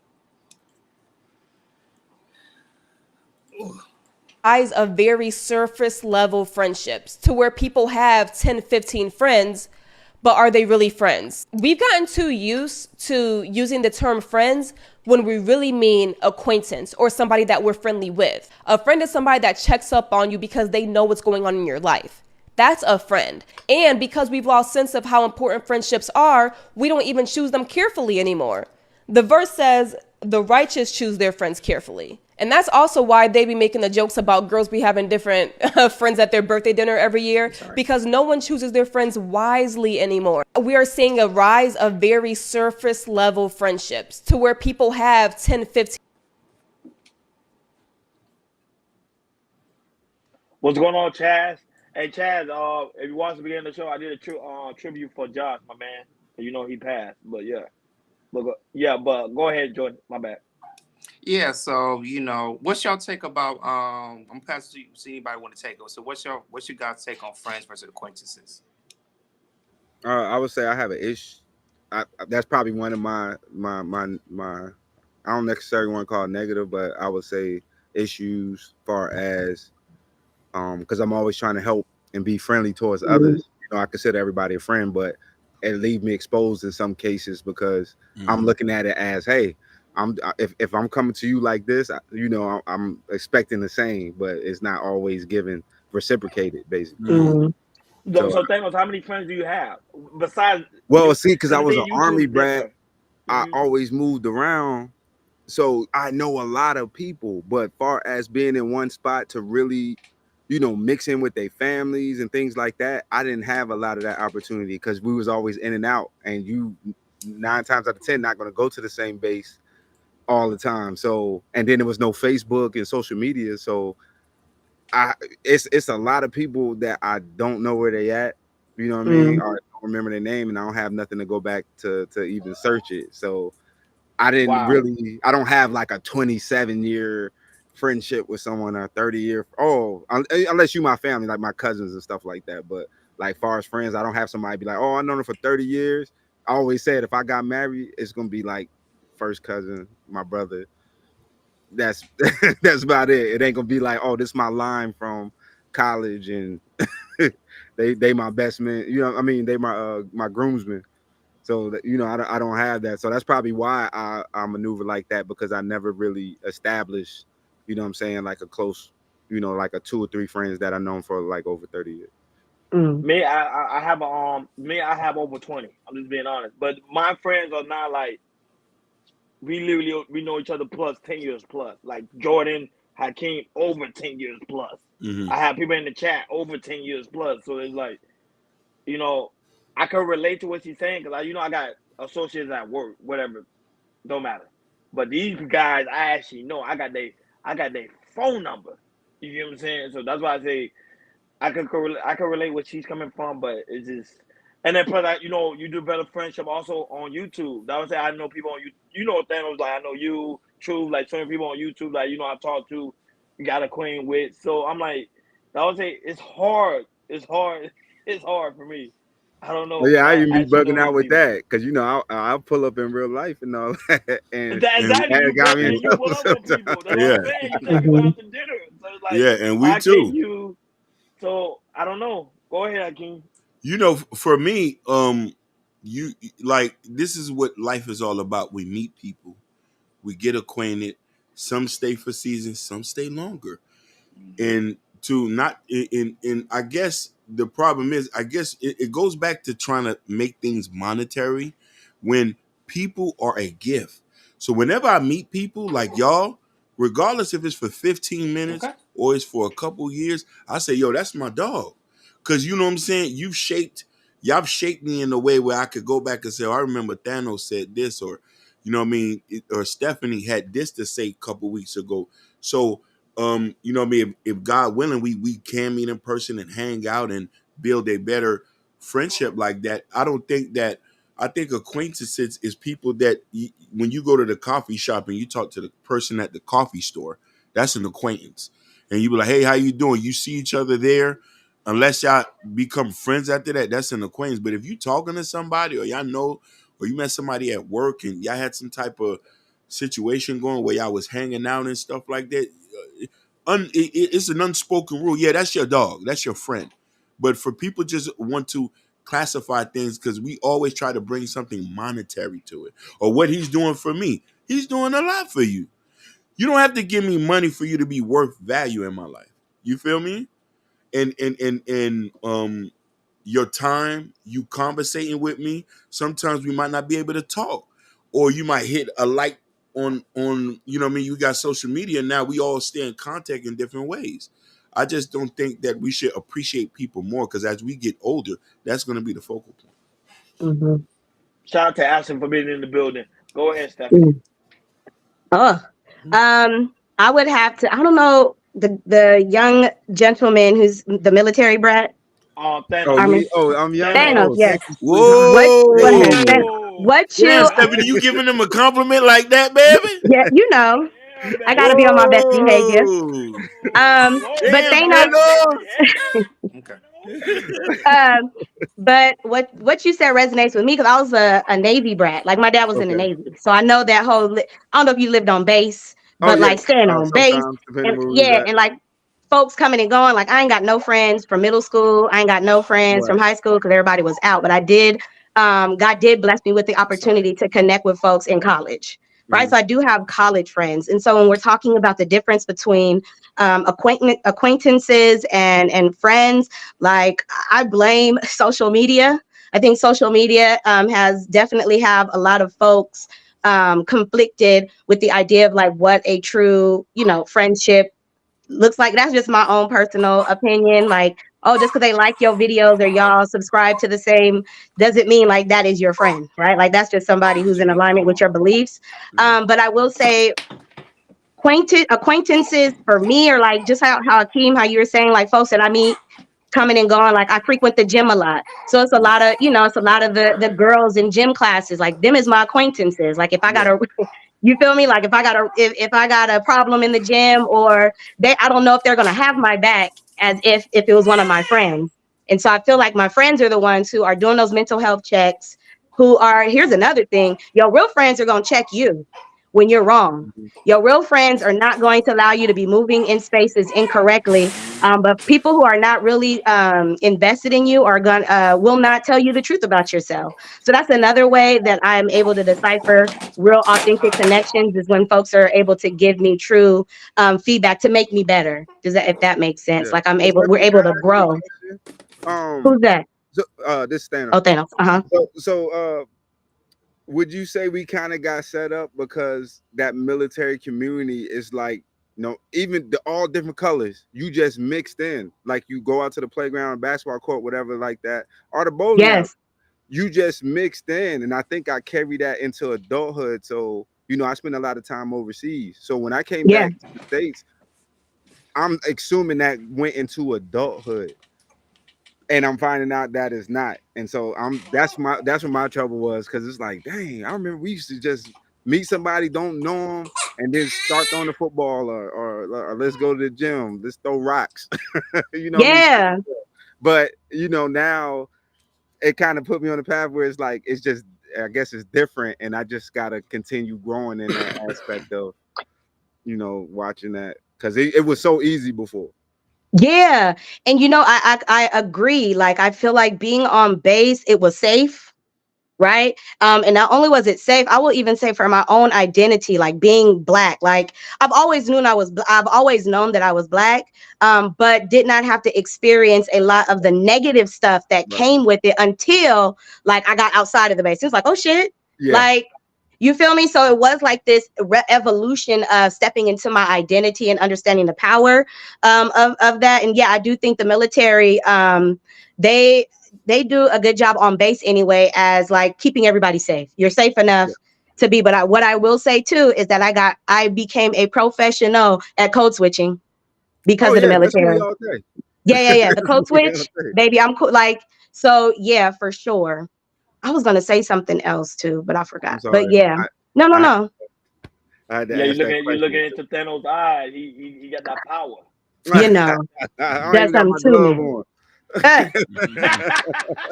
How many rings you got? That's what I want to know. Thanos, hey, it's on the nightstand. I'm not even wearing it right now.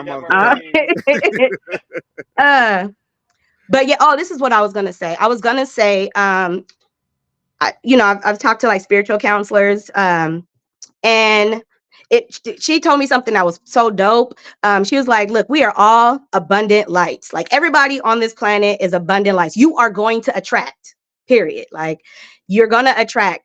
But here's the problem. Like, everybody entertains what they attract, when oftentimes the things that you attract, just because you attracted them don't necessarily mean like you got to entertain that. So that can go in like platonic relationships, acquaintances, that could be friendships or whatever. But like, just understanding like, yeah, I'm a pretty amazing person. I'm attracting these type of, I'm attracting people to get connected to me, but don't feel the pressure of having to entertain those attractions, and having the discernment to say, okay, this is going to be somebody I'm in alignment with. Yeah, I think that, and maybe not necessarily, I feel like I'm about to go off topic. Maybe not necessarily like the generation, like millennials and baby boomers, us. I think like we are able to kind of have that discernment because there wasn't any social media, but I definitely think the generations after us are having a hard time deciphering the difference between true, authentic connection and this superficial, I have to entertain all these attractions just to make me relevant. And that's scary. Because then you'll get stuff where people are like, I'm friends and I go to Mexico and I end up murdered. Or you feel me? Oh, those are my friends. I go to Miami and they leave me. Like, a lot of this stuff wouldn't happen if you were really focusing not on likes, but on like, how is this attraction serving you? Right. So yeah, that add to my life. Yeah. He's speaking facts. True. Are you there? Still there? True. I don't know. He stepped away. And Jordan, y'all got thoughts. Jordan occupied with the child. It was his baby, so I don't know. As he should be. And then Truth, are you still there? Truth probably gone too. His girl probably is in the building. See, they got friends, so they had to step away. You know what I was gonna say? Do y'all have in your adulthood? This is probably another, like, getting friendships in your adult ages.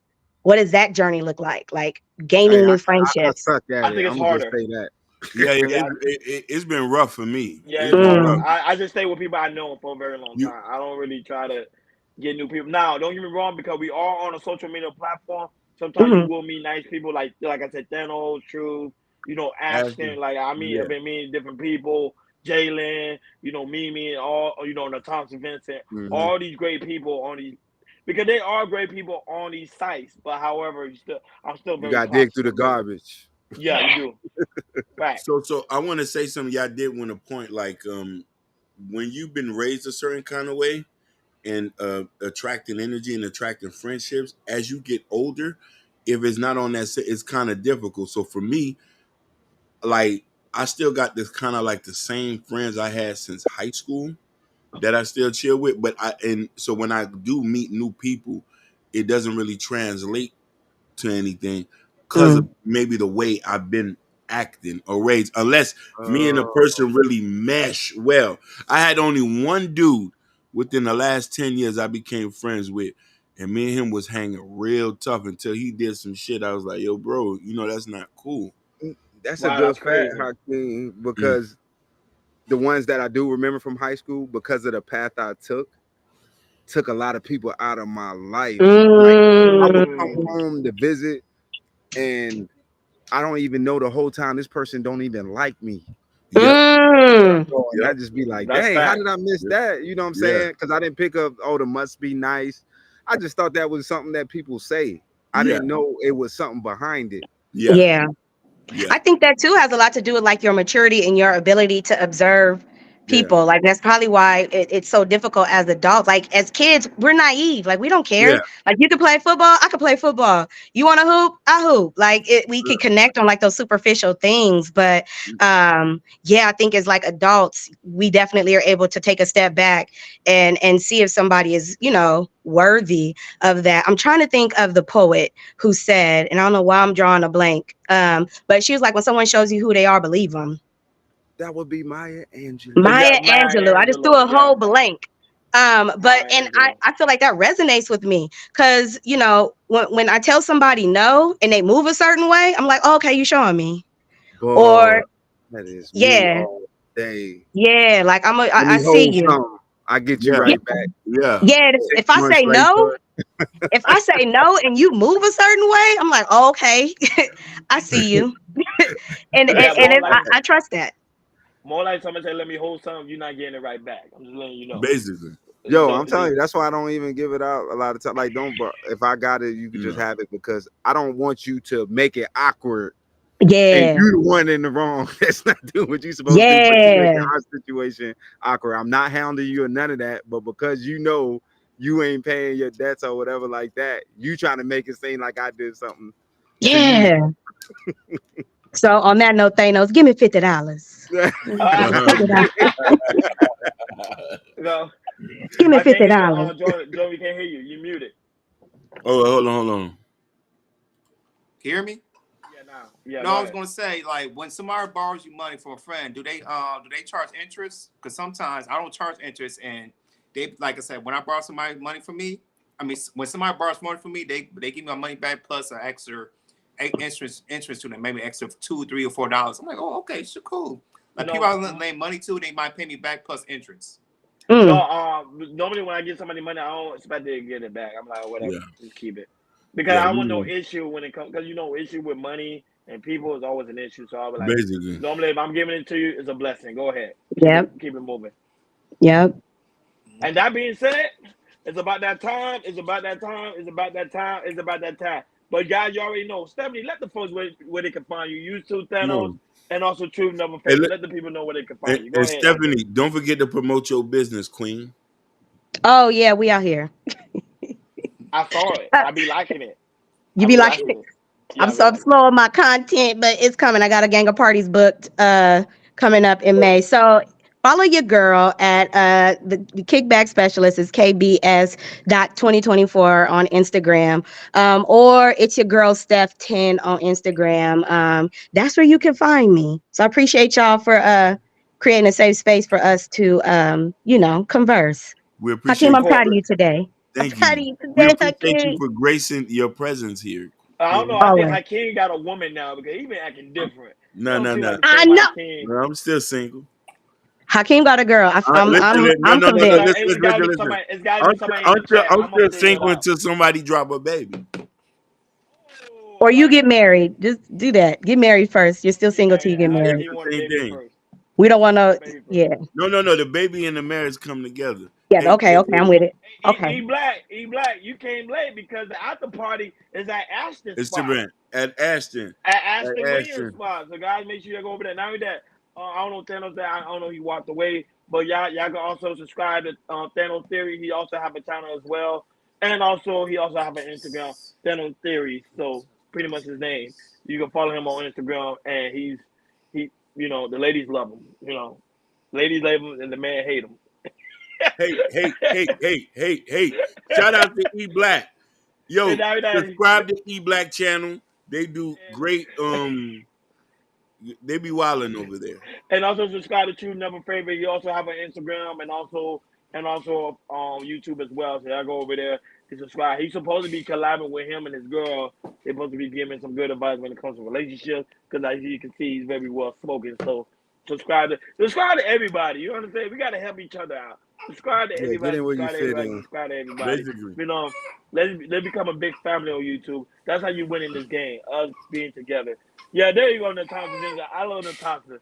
No, but you see what I'm saying? But she right though. Like that's the thing she say. But that's kind of like it is because that's how I reach out to people. Like I like to see people win. I like to see people happy. Yeah. So you know what I'm saying? Like I do mental health checks just on the day-to-day because when I'm like all over in them other countries and stuff, people come tell me they business. I'm like, dang, they don't even know me. This don't even sound like you even talk about this with anybody else. So, you know, I always just looked at maybe somebody's having a bad day or whatever like that. But, you know, sometimes that's just who they are. You know, I just try to give grace. And sometimes it's not, you know, they. Thanos, when's your birthday? July 11th. I'm a triple house Cancer. So so you water. That explains a lot.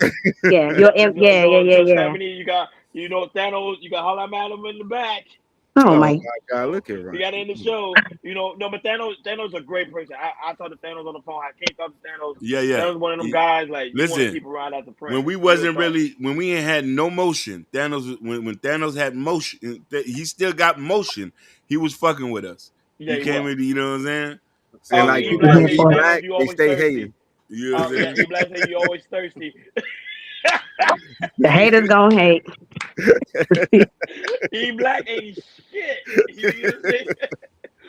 No, but on a real man, I would say like you make great people on these platforms. I would say that's what I love about YouTube. There is some great people here.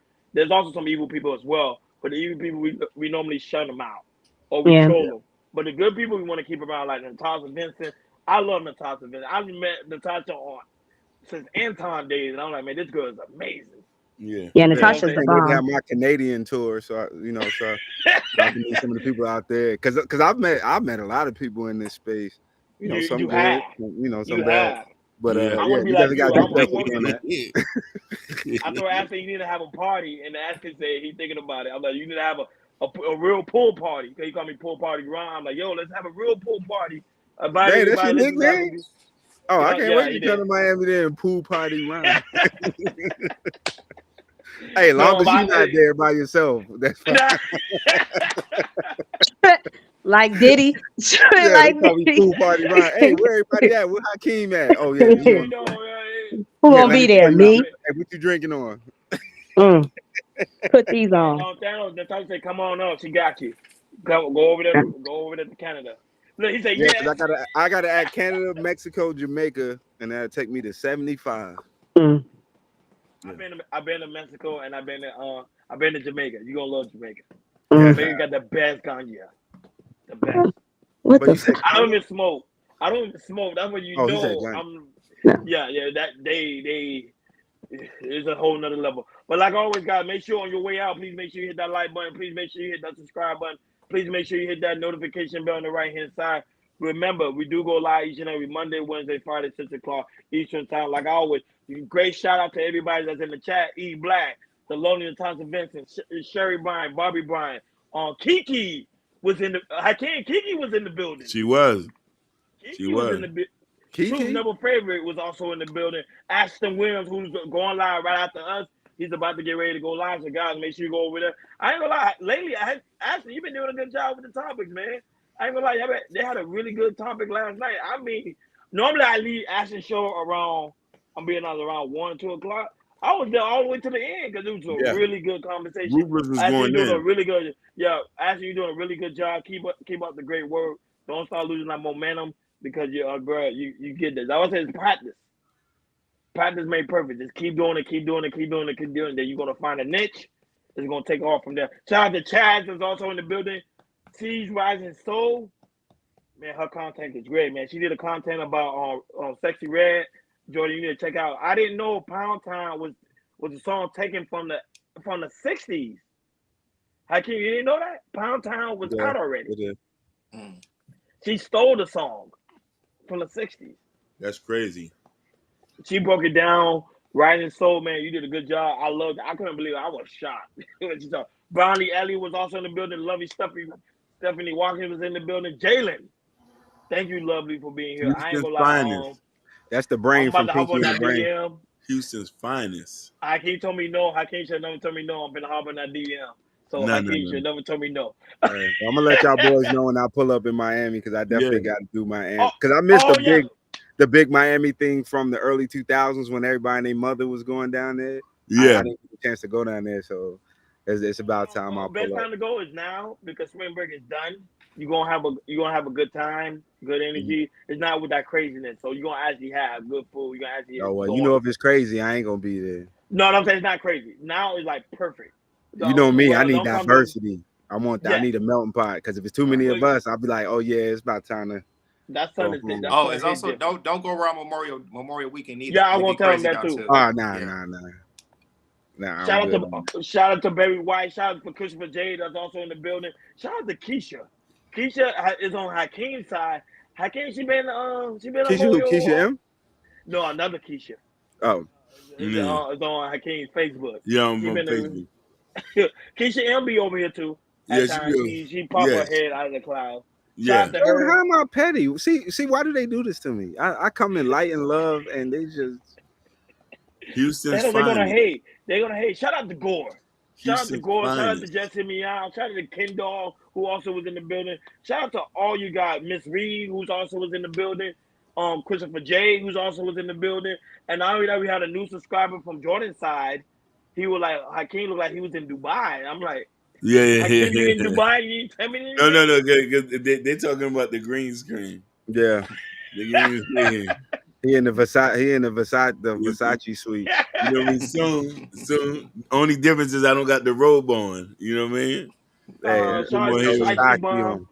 Bonnie Ellie, shout out, man. Bonnie Ellie, she actually posted on her community tab. We really do greatly appreciate the love. Shout out to Jono Hurdum, who was in the building. I would say all you guys, man. We really do greatly appreciate you guys, and also those that come back and watch us on the playback. And also, guys, make sure you go to KL Culture Radio community tab. In the community tab, there's a KL Culture Radio t-shirt with me and Jordan have on. The KL Culture Radio hat. I mean, the hat, I got both of them. You know what I'm saying? The books right now is temporary. It's temporary available. However, this book is still available. The Black Love, Loving the Black Woman. So this one is still available. So get the copy of the Black Love. I read it. Yeah. You wrote that book? Yeah. He did. I wrote another one, but they took it off the thing. Yeah, they took it out the net. It was too hot. Now, but man, it's you know it's. They he wrote a book. Yeah, he did. He wrote a book too. Okay. And also the 10 plus pages. You know I'm trying. And then we even got the coffee mug. Yeah, I ain't playing that. Yeah, we not. We trying to get it so we can spread it before I told you they don't push the good stuff forwid, man. No, y'all not coming with the mess and all that, so y'all don't get pushed to the front. They leave y'all in the back. We not. The reason I realize I do understand on YouTube algorithm. Now I understand it. If you're not messy, they're not gonna push you forward. They're gonna keep you in the back. So I said, okay, cool, don't worry. I know how to hustle. I can't tell you, I'm like the promoter. I said, don't worry. I'm gonna hustle them so much to the point they're gonna be like, we didn't got no choice but to stop these guys. Basically. So that's what I've been doing nonstop every day. So KL Culture Radio got more content coming soon. Not only that, we going on TikTok soon, and also we're going on Twitter. We have a Twitter audience as well. And Rumble. By next month we'll have all that settled. And Rumble. So Thanos, we don't stop. can't stop, won't stop. Bad That's it. boys. Until we get it. You know what I'm saying? So I would say thank you guys for tuning in. Like always, thank you for tuning in to Chaos Culture Radio. We over and out. Peace. Peace.